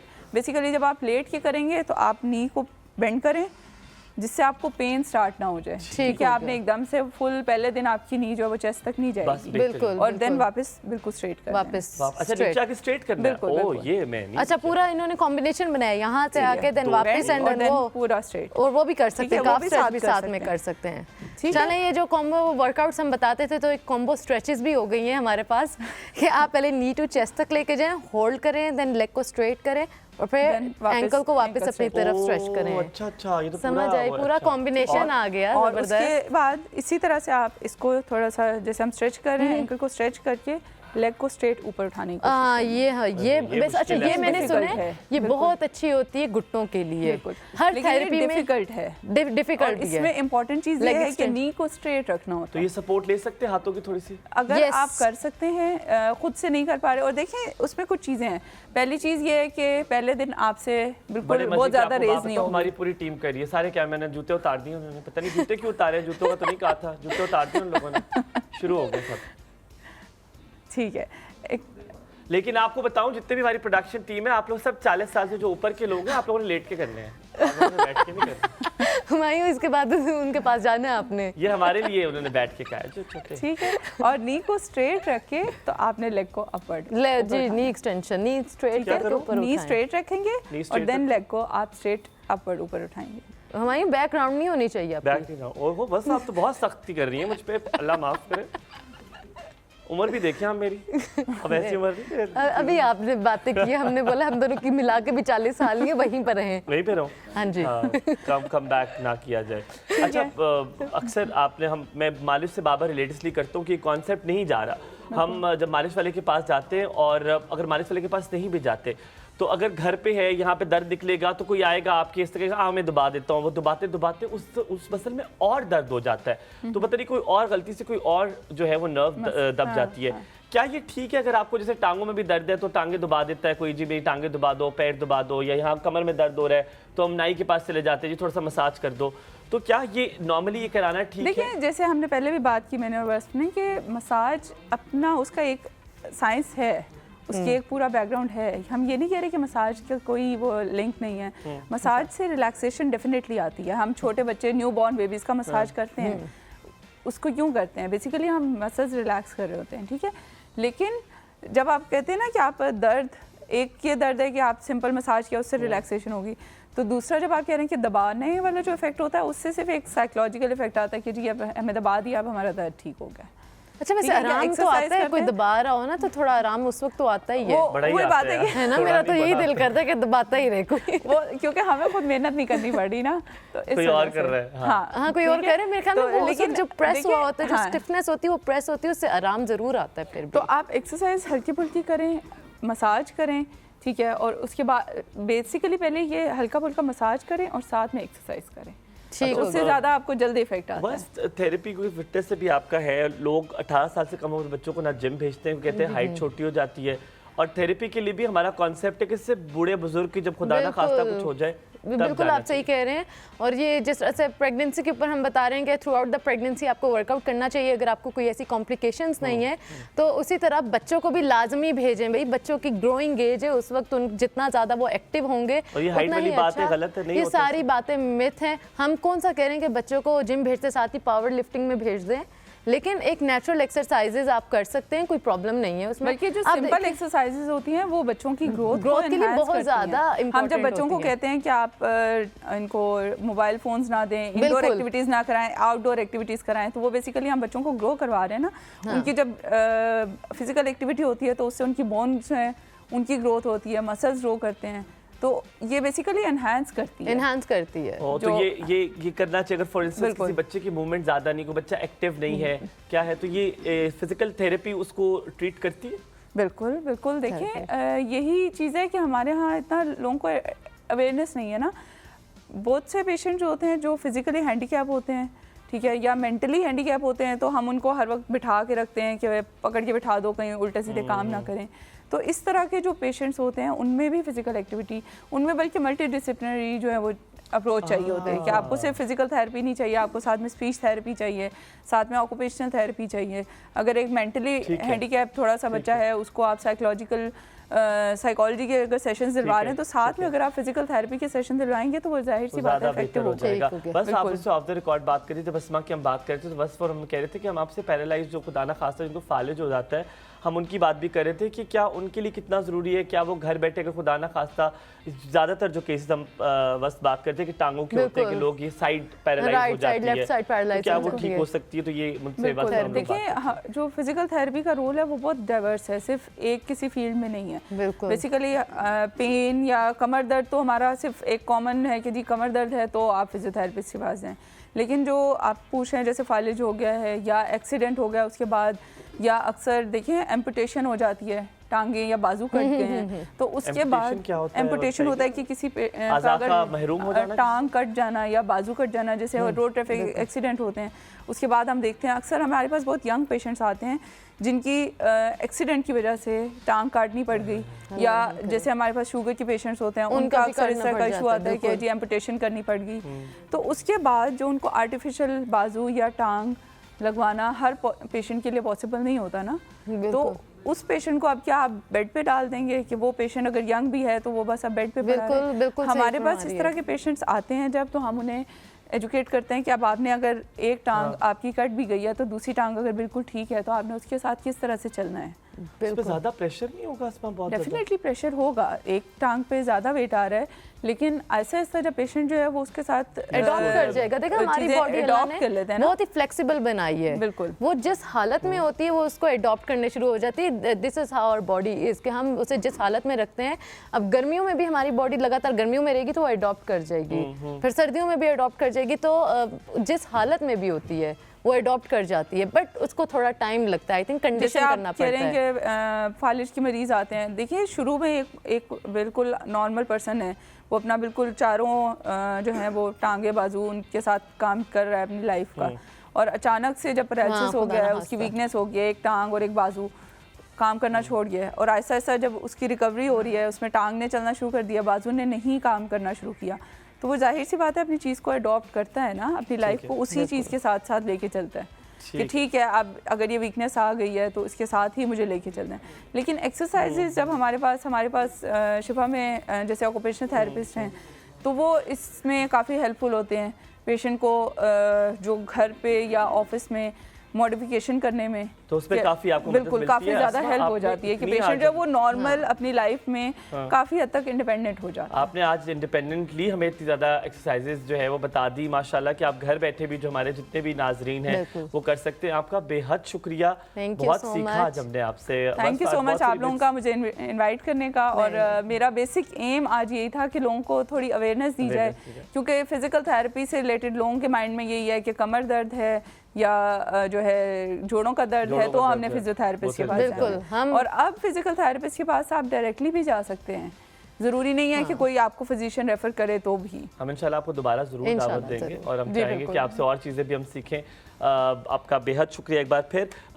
हम यहाँ पे लेंगे छोटा सा ब्रेक के बाद वापस हाजिर होंगे, और हमारे साथ होंगे कि नए मेहमान आपको दौड़ाएंगे, या वो आपको दौड़ाते हैं या वो खुद दौड़ते हैं, ये बात आपको बताएंगे ब्रेक के बाद। बस हमारे साथ मौजूद होंगे कौन, ये मेरे ख्याल में हम ब्रेक के बाद रिवील करते हैं कौन हमारे साथ मौजूद होंगे।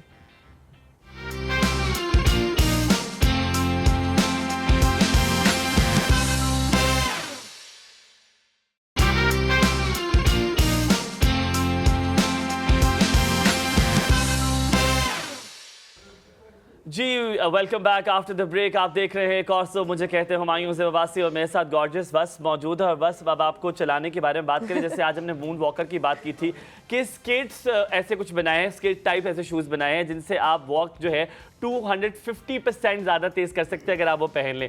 लेकिन अगर आप वो खरीद ना सके तो फिर आप क्या करें जनाब? फिर आप 70 से 80 किलोमीटर पर आवर की स्पीड पर जो है जा सकते हैं, कभी कभी 100 की स्पीड पर भी जा सकते हैं जब डाउनहिल आ जाए।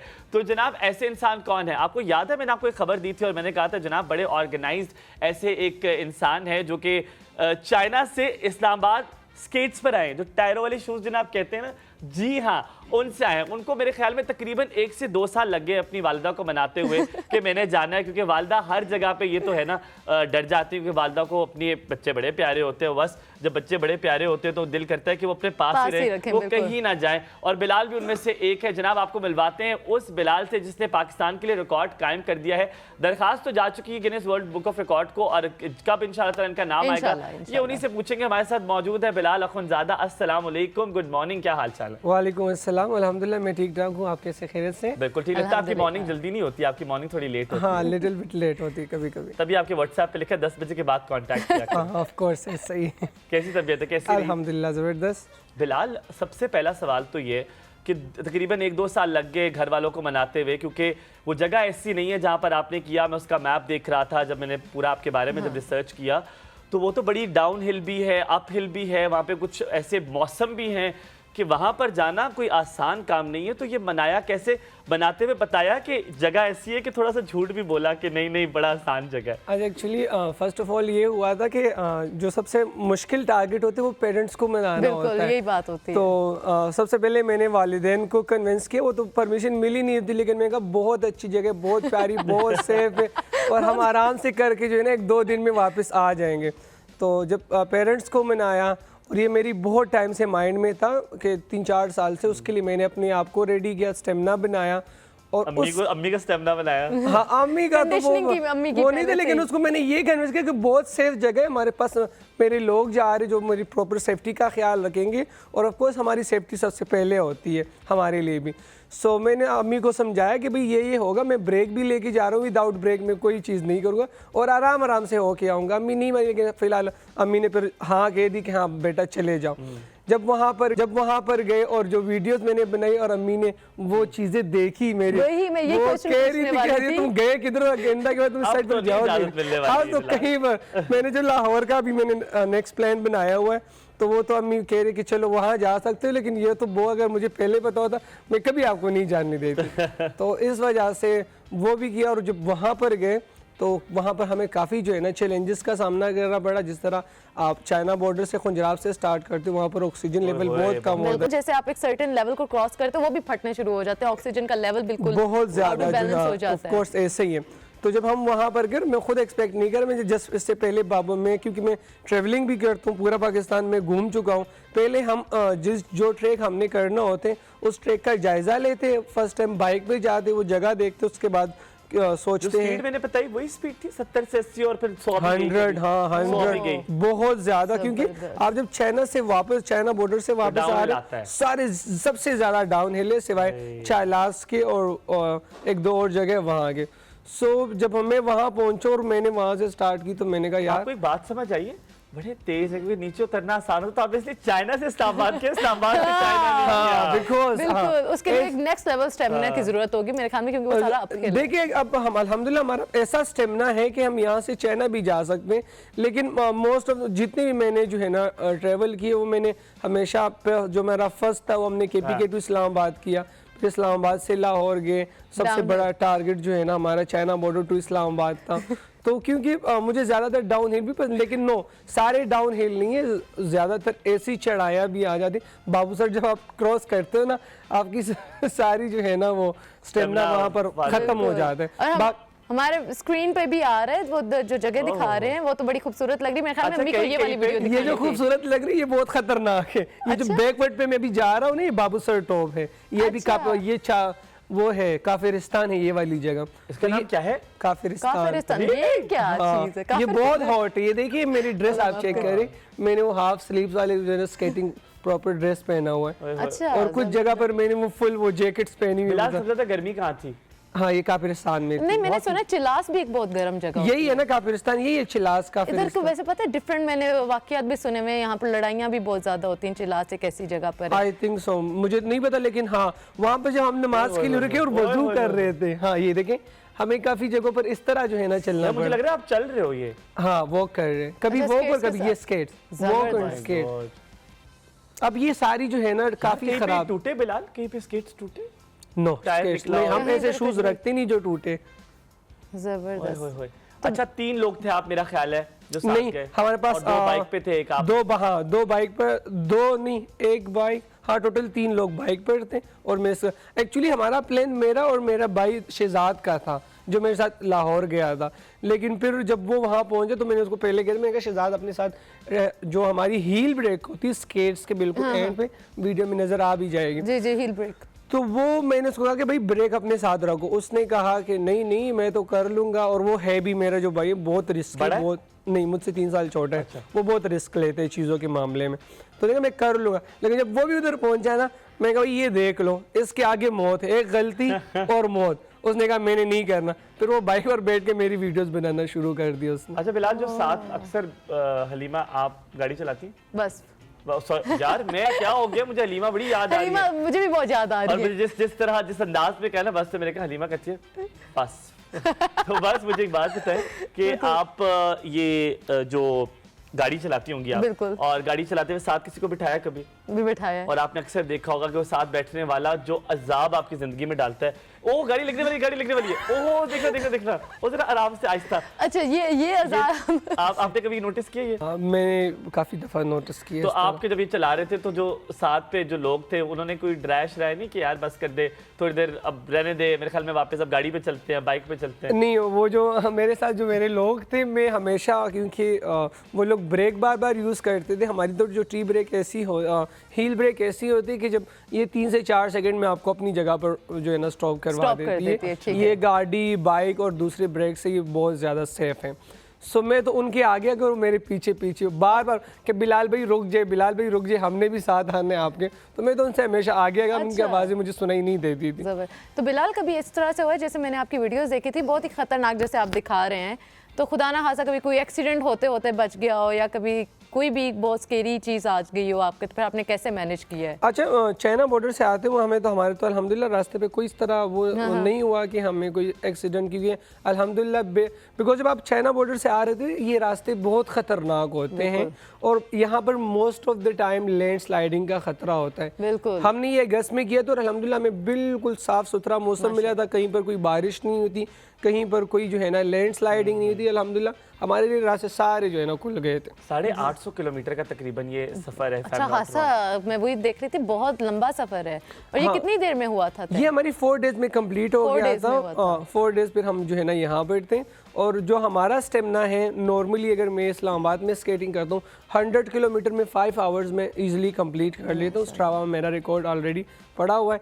अब जो मैं कराची का नेक्स्ट प्लान कर रहा हूँ, अच्छा। क्योंकि अब जब मैं कराची जा रहा हूँ तो सारा रोड जो है ना बिल्कुल प्लेन है, कहीं पर अप डाउन ज़्यादा नहीं है इस तरह चाइना बॉर्डर से। बिलाल, आज एक खबर मैं आपको दे रहा हूँ, वो खबर ये है कि यूएस के एक इंसान है जिन्होंने तकरीबन इसी के करीब जो है ना वो सफ़र तय किया हुआ, लेकिन क्योंकि आपकी जो जर्नी है वो बहुत डिफरेंट है, ट्रैक बहुत डिफरेंट है, उनका ट्रैक प्लेन है, मुझे नाम उनका याद नहीं है, लेकिन उनका भी तकरीबन ये रिकॉर्ड है। आपने Guinness book of world record में एप्लीकेशन दे दी है, उससे कोई रिस्पॉन्स अभी तक आया है? अभी तक कुछ भी नहीं। उनका भी एक्चुअली जब हमने दिया तो कोरोना वाला सीन स्टार्ट हो गया था, और काफ़ी फिर और इश्यूज उनका, आई डोंट थिंक कि वो लोग इस चीज़ पे क्यों इस तरह रिस्पॉन्स नहीं दे रहे। हाँ, ऑफ कोर्स जो हमारा ट्रैक है ये ज़्यादा अप डाउन है। अगर स्ट्रेट ट्रैक होता है, क्योंकि अब मैंने हज के लिए भी स्केटिंग शूज़ पे जाना है, अच्छा, वो तो उसके लिए जो है ना मैं बोलूँगा कि भाई कोई गोरा आए मेरे साथ, और ये वाला जो आप कह रहे हैं कि जिन्होंने रिकॉर्ड में कहा मेरे साथ ये वाला ट्रैक करे, एक साथ शुरू करेंगे, क्योंकि इंसान की जो बॉडी है ना, हम स्केटर्स हैं ना, हमें पता होता है कि इंसान की बॉडी इतनी इजाज़त देती है, तो हमें पता है कि कौन सा इंसान, अगर आप लाइक बिल्कुल स्ट्रेट ट्रैक हो, आप 24 आवर्स भी जो है ना उस पर बिल्कुल स्केटिंग कर सकते हैं, लेकिन अगर अप डाउन है फिर ये पॉसिबल नहीं आपने बस बचपन में कभी स्केटिंग की? बिल्कुल मैंने की भी है। अच्छा, मैं क्योंकि अरब कंट्रीज में गया हूँ तो वहाँ पे एक प्रॉपर वो जगह बनी होती है, ऐसे तो आप उधर स्केटिंग करते हो, तो आप कहीं कहीं बाहर के पाकिस्तान में? नहीं, मैं बताती हूँ, मुझे मेरे भाई ने सिखाई थी और मेरे भाई ने मुझे किस तरह से सिखाई थी। मेरी अम्मा ले आई थी स्केटिंग बूट। वो भी एथलीट है आपके? हाँ जी, भाई भी मेरे एथलीट हैं, तो वो ले आई थी स्केटिंग बूट। और मेरा भाई, मैं शुरू से अपने भाई की बहुत बड़ी फ़ैन हूँ, मैं बताती हूँ सबको। तो उसने जब स्केटिंग शुरू की, मैंने कहा मैंने भी सीखना है।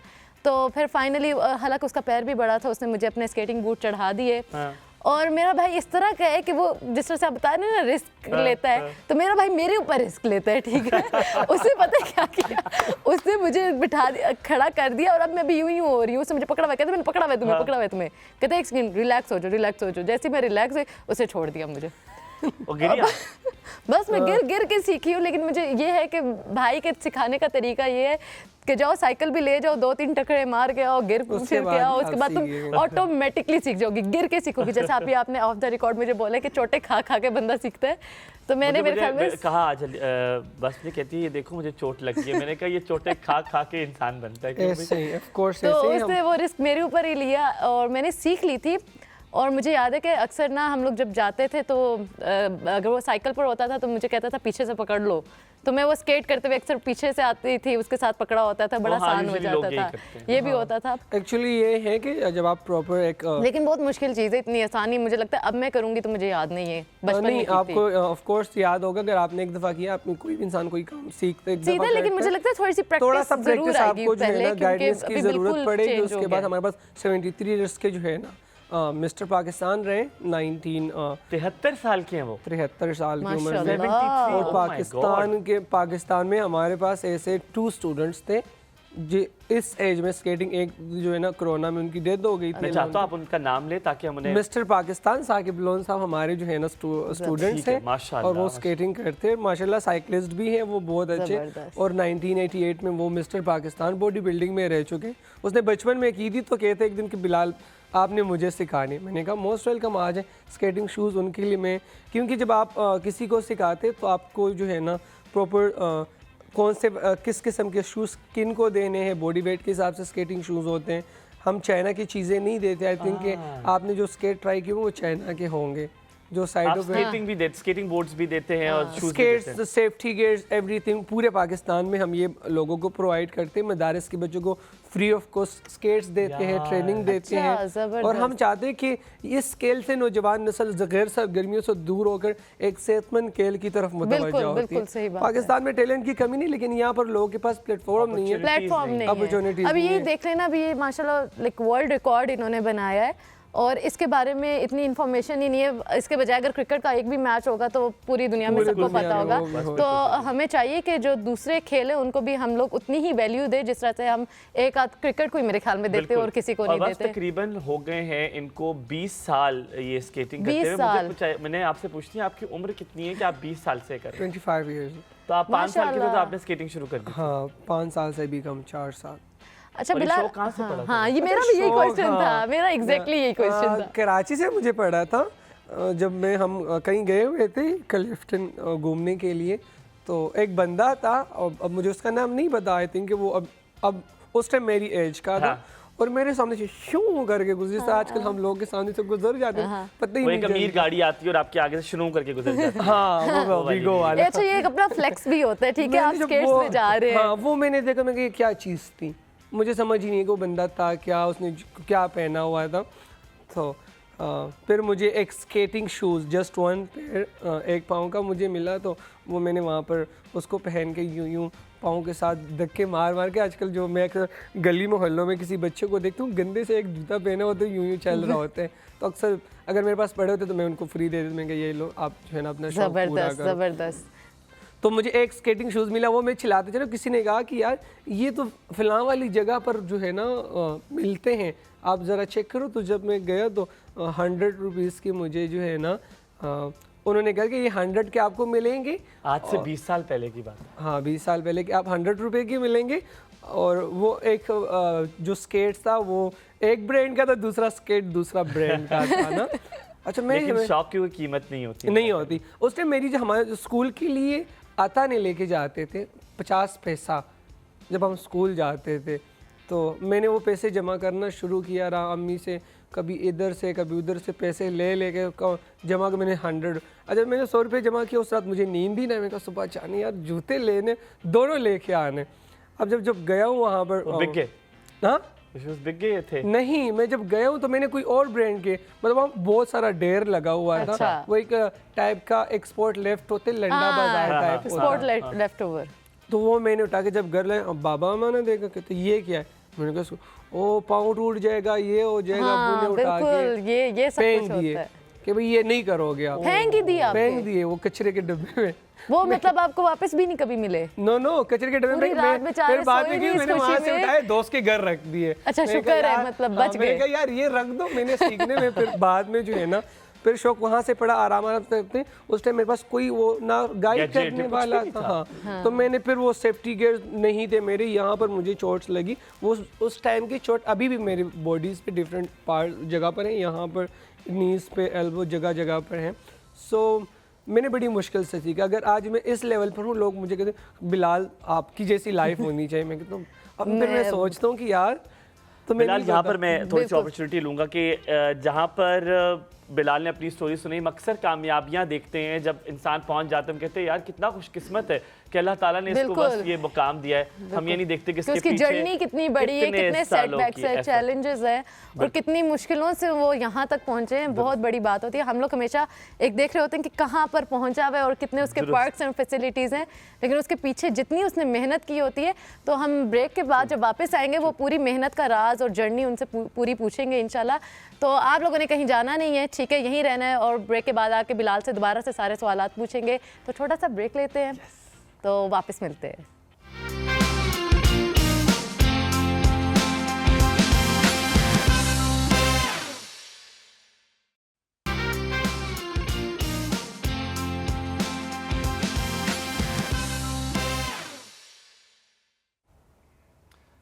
Welcome back after the break. आप देख रहे हैं कोर्स ऑफ हुमायूं, ज़ेब अब्बासी और वस्फ के साथ। वस्फ नईम हमारे साथ मौजूद है यकीनन, और हम आज दोनों आपको जो है महसूस करने की कोशिश कर रहे हैं। हमारे साथ वो इंसान मौजूद हैं जिन्होंने स्क्रैच से वस्फ शुरू किया, जिन्होंने कोई पर्दा भी नहीं रखा, उन्होंने सब पर्दे जो हैं वो हटा दिए, हर सच्चाई आपके सामने बयान कर दी। तो ये कहना मेरे ख्याल में गलत नहीं होगा कि शौक की कोई कीमत नहीं होती। अगर आप कुछ करना चाहते हैं तो हम जो रिसोर्सेज की बात करते हैं ना कि ओह मेरे पास ये नहीं है, मैं ये कैसे करूँगा, वो उस सारी मिथ को ना ऐसे कट किया बिलाल। बिल्कुल, वो जहाँ पैशन होता है वहाँ पर एक्सक्यूजेज नहीं होती। और अच्छा, मुझे हुमायूं शो में बड़ा मज़ा आ रहा है क्योंकि पहले भी गेस्ट हमारे एक्सरसाइज और फिजियो से रिलेटेड थे और दूसरे गेस्ट हैं वो भी हमारे एथलीट हैं माशाल्लाह। और मुझे एथलीट्स की स्टोरी सुनने में बहुत ज़्यादा मज़ा आता है और तजस्सुस होता है और मोटिवेशन आपको एक तरीके से मिलती है। अच्छा बिलाल, ये जो आपने इतना लंबा सफ़र माशाल्लाह तय किया और पूरा भी किया, इसके लिए मुझे बताएं ये स्टेमिना आपको कितना रिक्वायर्ड था और आपने इसके लिए किस तरह से मेहनत की, क्या जिम किया, फिटनेस की, किस तरह से आपने एक दिन सोचा कि बस अब मैं करना और उसके लिए मेहनत जो की, वो कितना टाइम आपने उस पर लगाया और फिर आपने प्लान किया सफ़र? हाँ, ये बहुत अच्छा सवाल है आपका। हमारा जो स्टेमिना था, फर्स्ट जो हम स्केटिंग करते थे तो हमारे पास वो इसको लाइक कि हम दिन में कितना स्केटिंग कर सकते हैं, हमारे पास कोई एप्लीकेशन नहीं थी। तो हमें फिर हमारी जो साइकिलिस्ट और स्केटिंग और डिफरेंट एक्टिविटीज़ को मेजर करने वाली जो एप्लीकेशन है उसके बारे में मुझे पता चला। उस पर फिर मैंने अपना देख लिया कि हमें 20 किलो, फर्स्ट हमने 20 किलोमीटर्स को एक हफ्ते तक कंटिन्यू करा, फिर जो है ना 30 किलोमीटर तक लेके गए, फिर स्टेप बाय स्टेप जो है ना 50, 60, 100 इस तरह। फिर हमें पता चला कि हाँ, अगर हम चाइना बॉर्डर से स्टार्ट करेंगे तो हमारे माइंड में ये था कि डेली के हम 150 किलोमीटर्स ये कंप्लीट करें या 100 किलोमीटर। तो जब वहाँ से जब हम टारगेट होता था, ये टारगेट होता था कि भाई ये कंप्लीट करने, सुबह नमाज पढ़ लिया और स्टार्ट कर लिया। शाम होने से पहले जितने भी हो गए हमने, मतलब अंधेरा होने से पहले हमने रुकने कहीं ना कहीं, जो जगह मिल गई वहाँ रुके। हमारे पास टेंट्स थे, हमारे पास बाकी इक्विपमेंट था, रेन सूट, सब चीज़ें थी।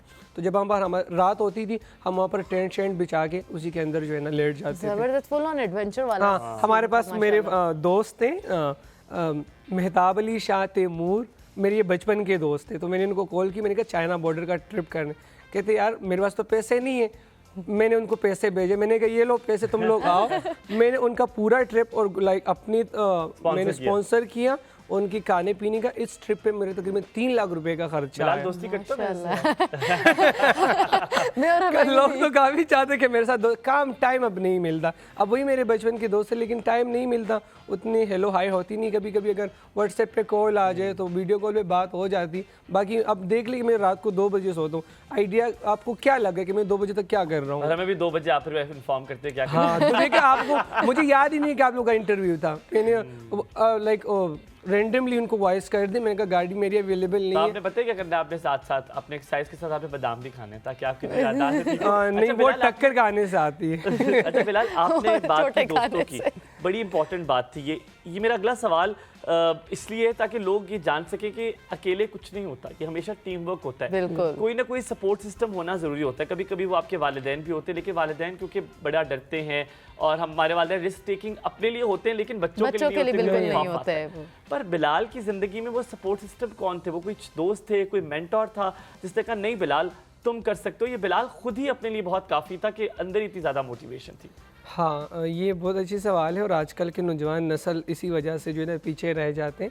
मेरे हर जगह लोग खिलाफ थे, मेरे माँ बाप खिलाफ थे, इनकी डिवोर्स तक बात चली गई थी, मेरे चाचू मामू सारे लोग, क्योंकि मैं घर का बड़ा था तो इस चीज़ के लिए कभी वो लोग एग्री नहीं होते थे कि आप लोग इस तरह करें। सो जब मैंने फिर इस्लामाबाद आए और मेरा एक दोस्त था सीना चीकू उसका नाम था, वो जर्मनी से आया था और हमने फैसल मस्जिद में एक वीडियो बनाई थी, स्टंट किया था जिसमें हम एक दूसरे के ऊपर वो यूं शायद देखी भी है। वो जो बदनाम किया था कुछ एक पेज वालों ने। तो वहाँ से फिर इस्लामाबाद के लोगों ने कॉन्टेक्ट किया कि यार आप लोग इतना अच्छा स्टंट्स करते हो, हमारे बच्चों को सिखाना शुरू करें।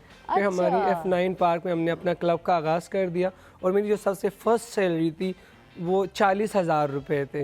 ये तो बहुत अच्छी है माशाल्लाह। साल की बात है? किस साल की? 8 साल पहले की बात है ये। बिलाल आप दोस्ती तो लेट मी सो जब मैं घर आया हूँ और बाबा यूं बैठे हुए थे, आप लोग बैठे हुए थे, तो मैंने पैसे 40,000 निकाल के यूं टेबल पे फेंक दिए ना।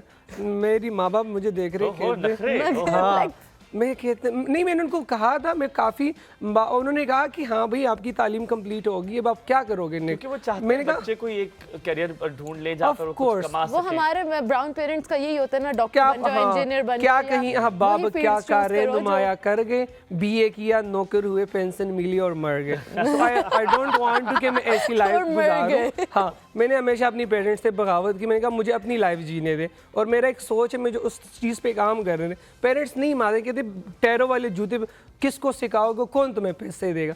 तो जब मैंने 40,000 रुपये यूँ सामने रख दिए तो अब मेरे माँ बाप मुझे कहते क्या किधर से क्या हिसाब किताब है? अम्मी के पर्स से उठाए हैं, मुझसे उठाए, बैंक से निकलवाए।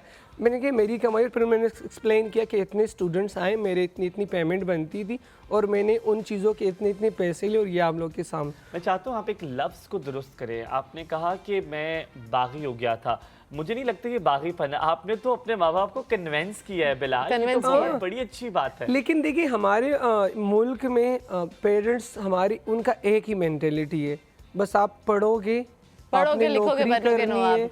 और ये चीज कभी ना कर पाते, आप ये कभी ना कर पाते अगर ये रिटेलिएशन आपने हाँ इसमें मेरी बाबा की सपोर्ट थी, लिटिल बिट बाबा की। साबित किया आपने। अगर आपको देखिए ये इंसान की फितरत में होता है, कोई अगेंस्ट जा रहा होता तो आप कहते हैं अब तो मैं साबित करके दिखाऊं। अब तो आपके ऊपर एक अलग सा प्रेशर भी आ जाता है कि प्रोसेस कर रहे होते हैं, वो चाहते हैं कि तुम कितने पानी में हो हम देखना चाहते हैं, तो वो आपने करके दिखाया। तो हाँ वो चीज़ की है, तो मेरे पेरेंट्स बड़े खुश होते हैं। लाइक अगर आपका बच्चा 1,000 रुपए आपको कमा के ला के देना, माँ बाप के लिए वो बहुत बड़ी बात, बहुत वो लाखों रुपए होती है। उस मेरे बाप को उस टाइम पता चल गया। फिर मेरे माँ को बोला, मेरी माँ बड़ी वो कहते ना ना ना ये नहीं करेगा, तो फिर मेरी माँ को उसने बोला कि हाँ ये चीज़ मैं देखना चाह रहा था, अब देखा अब आपका बेटा जो है ना अब उसको पता लग गया कि भाई अपने आप को ग्रो खुद किस तरह करते, चीज़ें किस तरह करते। और मैं डेली बेसिस पे अपने ऊपर काम कर रहा होता हूँ। मैं वीडियो गेम्स और इन फजूल कामों पे अपना टाइम वेस्ट नहीं करता हूँ, बल्कि मैं अपनी लाइफ के लिए आगे के लिए काम करता हूँ कि मेरा नेक्स्ट मूव क्या होगा, मैंने नेक्स्ट क्या। अब पाकिस्तान में बहुत सारे लोग स्केटिंग कर दे, मेरे पास वाकई से स्टूडेंट्स आते डिफरेंट सिटीज़ से, वो कहते हैं हम इस्लामाबाद स्पेशल आएंगे, आपने हमारे बच्चों को बिलाल स्केटर से क्यों सिखाना है, क्योंकि उनको पता है कि अब बिलाल स्केटर का एक वैल्यू है, उसकी सिखाने का एक तरीका है, एक फैमिली इन्वायरमेंट। हम पूरे पाकिस्तान में लोग स्केटिंग सिखाते हैं, सबसे ज़्यादा चार्ज मैं करता हूँ। क्यों करता हूँ? क्योंकि हमारा इन्वायरमेंट अलग है, क्वालिटी, हम जिस चीज़ से मैंने प्यार की है, जिस चीज़ को मैंने अपनाया है और जो मेरा शौक, तो वही मेरा जो है ना कारोबार बन गया। तो लोग आते कहते हैं हाँ यार ये बंदा सही सिखाता है, बेशक पैसे ज़्यादा लेते हैं लेकिन सिखाता सही। ये शायद बस आप भी बता सकती हैं कि अपने प्रोफेशन से इश्क हो जाए ना। मैं वही बता रही हूँ, और जब आपका पैशन, कहते हैं जब when your passion becomes your profession then you live in paradise, कि आप अपने पैशन के थ्रू पैसा भी कमा रहे हैं और उस काम से आप थकते भी नहीं हैं। आप मुझे बोलते हैं दिन में 4-4 सेशंस कैसे ले लेती हो, मेरे लिए हर दफ़ा वो एक मोटिवेशन है। ओके मैं जा रही हूँ, मैं वर्कआउट करने जा रही हूँ, करवाने जा रही हूँ, खुश नसीबी। और कुछ लोग इस तरह से जॉब सेटिस्फेक्शन होना कितना ज़्यादा ज़रूरी है। तो मैं तो कहती हूँ ये माशाल्लाह बहुत अच्छा काम कर रहे हैं, और जिस तरह से इन्होंने अपने माँ बाप को कहीं ना कहीं हिम्मत टूटती ज़रूर है। मैं अक्सर लोगों से पूछता हूँ, ये पता है सवाल मेरा क्यों होता है? बिल्कुल, क्योंकि बहुत सारे ऐसे लोग हैं, हम वहाँ पे मार खा जाते हैं जहाँ पर हिम्मत टूट जाती है। पता नहीं, मुझे लग रहा है आपकी आइज़ भी वाटरी हो जाती हैं जब इस तरह की बात होती है। कहीं ना कहीं हिम्मत तो टूटी होगी बिलाल, कहीं ना कहीं सोचा होगा बस अब नहीं करना। क्यों? बस जब आता है कि कभी ना कभी एक टाइम आता है जब कहते हो नहीं हो रहा यार ये बस। अच्छा मेरे हाँ, इस पर हम बिलाल से भी करेंगे। पहले मैं इसका अपने ऊपर जवाब देती हूँ। ऐसा बिल्कुल आता है कि यार क्यों नहीं हो रहा, कब से मेहनत करें, पर पैशन का नाम ही ये है ना, आप थोड़ा सा ब्रेक लेके आप दोबारा उठ जाते हो। वो चीज़ मुझे लगता है ये हाँ, ये बड़ी अच्छी बात आप सवाल किया आप लोगों ने। इसमें ये है कि अगर काम के हवाले से देखा जाए तो पहले मैं 6 डेज इन अ वीक काम करता था, 1 डे छुट्टी होती थी।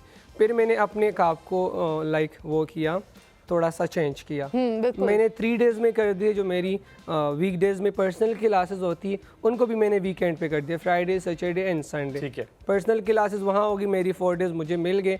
अब मुझे ट्रैवलिंग का भी शौक था, तो फ्राइडे, सैटरडे, संडे मेरी क्लासेस होती हैं, मंडे से थर्सडे तक हाँ देखिए मेरी ट्रैवलिंग होती है।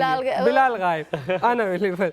सो हाँ, उसमें फिर ये कि कस्टमर को थोड़ी बहुत डील करें, तो वो हमारा काम सारा ऑनलाइन होते हैं। पहले दफ्तर ओपन किया था बेरिया फेज 8 में, लेकिन फिर वो बंद कर दिया था क्योंकि उसका इतना खास फायदा नहीं था हम, क्योंकि आजकल सारी चीजें ऑनलाइन होता है। आपको दफ्तर की और आपकी जो काम होता है, वीडियोस होती है, तस्वीरें लोग देख के खुद कहते हैं कि हाँ भाई ये इनका जो है ना वो दफ्तर से बेहतर काम जो है ना ऑनलाइन आजकल तो मेरे ख्याल में वो जो पोर्टफोलियो और प्रोफाइल है ना, वो आपके इंस्टाग्राम के थ्रू ही सामने आ जाती है। फेसबुक पर आपको पर्सनली आकर मिलने की जरूरत ही नहीं पड़ती। मेरे साथ भी इसी तरह से होता है, लोग प्रोफाइल देखकर ही कन्विंस हो जाते हैं कि ठीक है इनसे ट्रेनिंग लेनी है कि नहीं। तो माशाल्लाह अभी आपने ट्रैवलिंग की बात की, तो अभी वो टाइम आया हुआ है जब सब कुछ छुट्टियां होने वाली हैं, बच्चों को तो छुट्टियां हो चुकी हैं, तो हर कोई निकलना चाहेगा। तब आपकी मैं अक्सर वीडियोस देखी हैं, आप बड़ा ट्रैवल भी करते हैं। अब तक बिलाल को पाकिस्तान में सबसे खूबसूरत जगह कौन सी लगी है जहाँ पे आपको लगता है कि ट्रैवल किसी मौसम में किया जा सकता है? अच्छा, मुझे नॉर्दर्न एरिया ज़्यादा अच्छे लगे हैं। स्पेसिफिकली बाबूसर बड़ा खूबसूरत है, गिलगित और वो जो झील है सैफुल मलूक झील, पंचपीर जो आपके इस्लामाबाद का 50 किलोमीटर पे पड़ता है। अच्छा, और ये नूरी वाटरफॉल, मैं ज़्यादातर वाटरफॉल और पहाड़ी इलाकों को पसंद करता हूं। अच्छा, ये आप बताते हैं हमारे व्यूअर्स को भी पता चल जाएगा कि कहाँ जाना चाहिए इस समर्स में, कहाँ प्लान करना चाहिए। इस्लामाबाद के नज़दीक ये बहुत पंचपीर में मोस्ट ऑफ द टाइम मेरे पास जो मेरी माउंटेन बाइक है उसमें वो झूला जो दरख्त के बीच लगता है वो पड़ा हुआ है, टेंट पड़ा होता है, मेरे पास बोट है जो पानी पे हम तैराकी करते हैं। अच्छा, और बिलाल अब क्योंकि अब हम आपसे यकीनन आपको दोबारा भी बुलाएंगे और आपसे बहुत सारी बातें और भी करनी है, बड़े सवालात हैं। आखिर में बताएं आप अब क्या प्लान है? आपने बताया शायद आप हज पे निकलेंगे स्केच पे, या अगला प्लान हज का ही है कहीं और है? अगला प्लान मेरा कराची का है, कराची के बाद मैंने हज पे निकलना है इंशाल्लाह। और अपने बच्चों को मैं रेडी करके इंटरनेशनल लेवल पर जो है ना, इंडिविजुअली हमारे पास कुछ ऐसे पेरेंट्स हैं जो कहते हैं कि भाई हमारे बच्चे इंटरनेशनल लेवल पर जो है ना खेलें, तो अभी इंशाल्लाह उनको रेडी करके इंशाल्लाह माशाल्लाह बहुत ही खूबसूरत सोच है कि खुद भी कर रहे हैं और इसकी अवेयरनेस भी दे रहे हैं, बच्चों को भी सिखा रहे हैं। ये एक बहुत ही अच्छा काम आप कर रहे हैं और लिटरली इनकी बातें सुन के मुझे मोटिवेशन हो रही है कि मैं भी इनकी एकेडमी ज्वाइन करूं और सीखे। आई थिंक लर्निंग का प्रोसेस जारी रहना चाहिए, कुछ भी हो आपको जो भी चीज़ नई स्किल सीखने को मिल रही है वो सीखें, क्योंकि स्किल हमेशा आपके ना वो आपके साथ रहेगी। और बस ना कि सिर्फ ये, मैं ये चाहता हूँ कि बिलाल को अगर आप सपोर्ट करना चाहते हैं तो बिलाल की यकीनन स्केटिंग अकेडमी है, स्कूल है, आप उसको ज़रूर ज्वाइन करें। बिलाल आपका बहुत बहुत शुक्रिया, हमें आप पे बहुत फ़ख्र है। इंशाल्लाह ताला जब आप हज पे जाएंगे और वो जब एक नाम आएगा तो फिर हमें दोबारा आपको बुलाएंगे ताकि आप जो है लोगों को बता सकें कि वो सफ़र कैसा था। उसमें वो तो यकीनन एक अपने आप एक खुद खूबसूरत सफ़र है। बिल्कुल, और आप लोगों से चाहेंगे इजाज़त, इंशाल्लाह ताला मुलाकात होगी आपसे जल्दी दोबारा। और वस्फ़ और हुमायूं ज़ेबासी को दीजिए इजाज़त। अपना बहुत सारा ख्याल रखना है, किसी के साथ खुशी बांटने से खुशी कम नहीं हो जाती बल्कि बढ़ जाती है। अल्लाह हाफ़िज़। अल्लाह हाफ़िज़।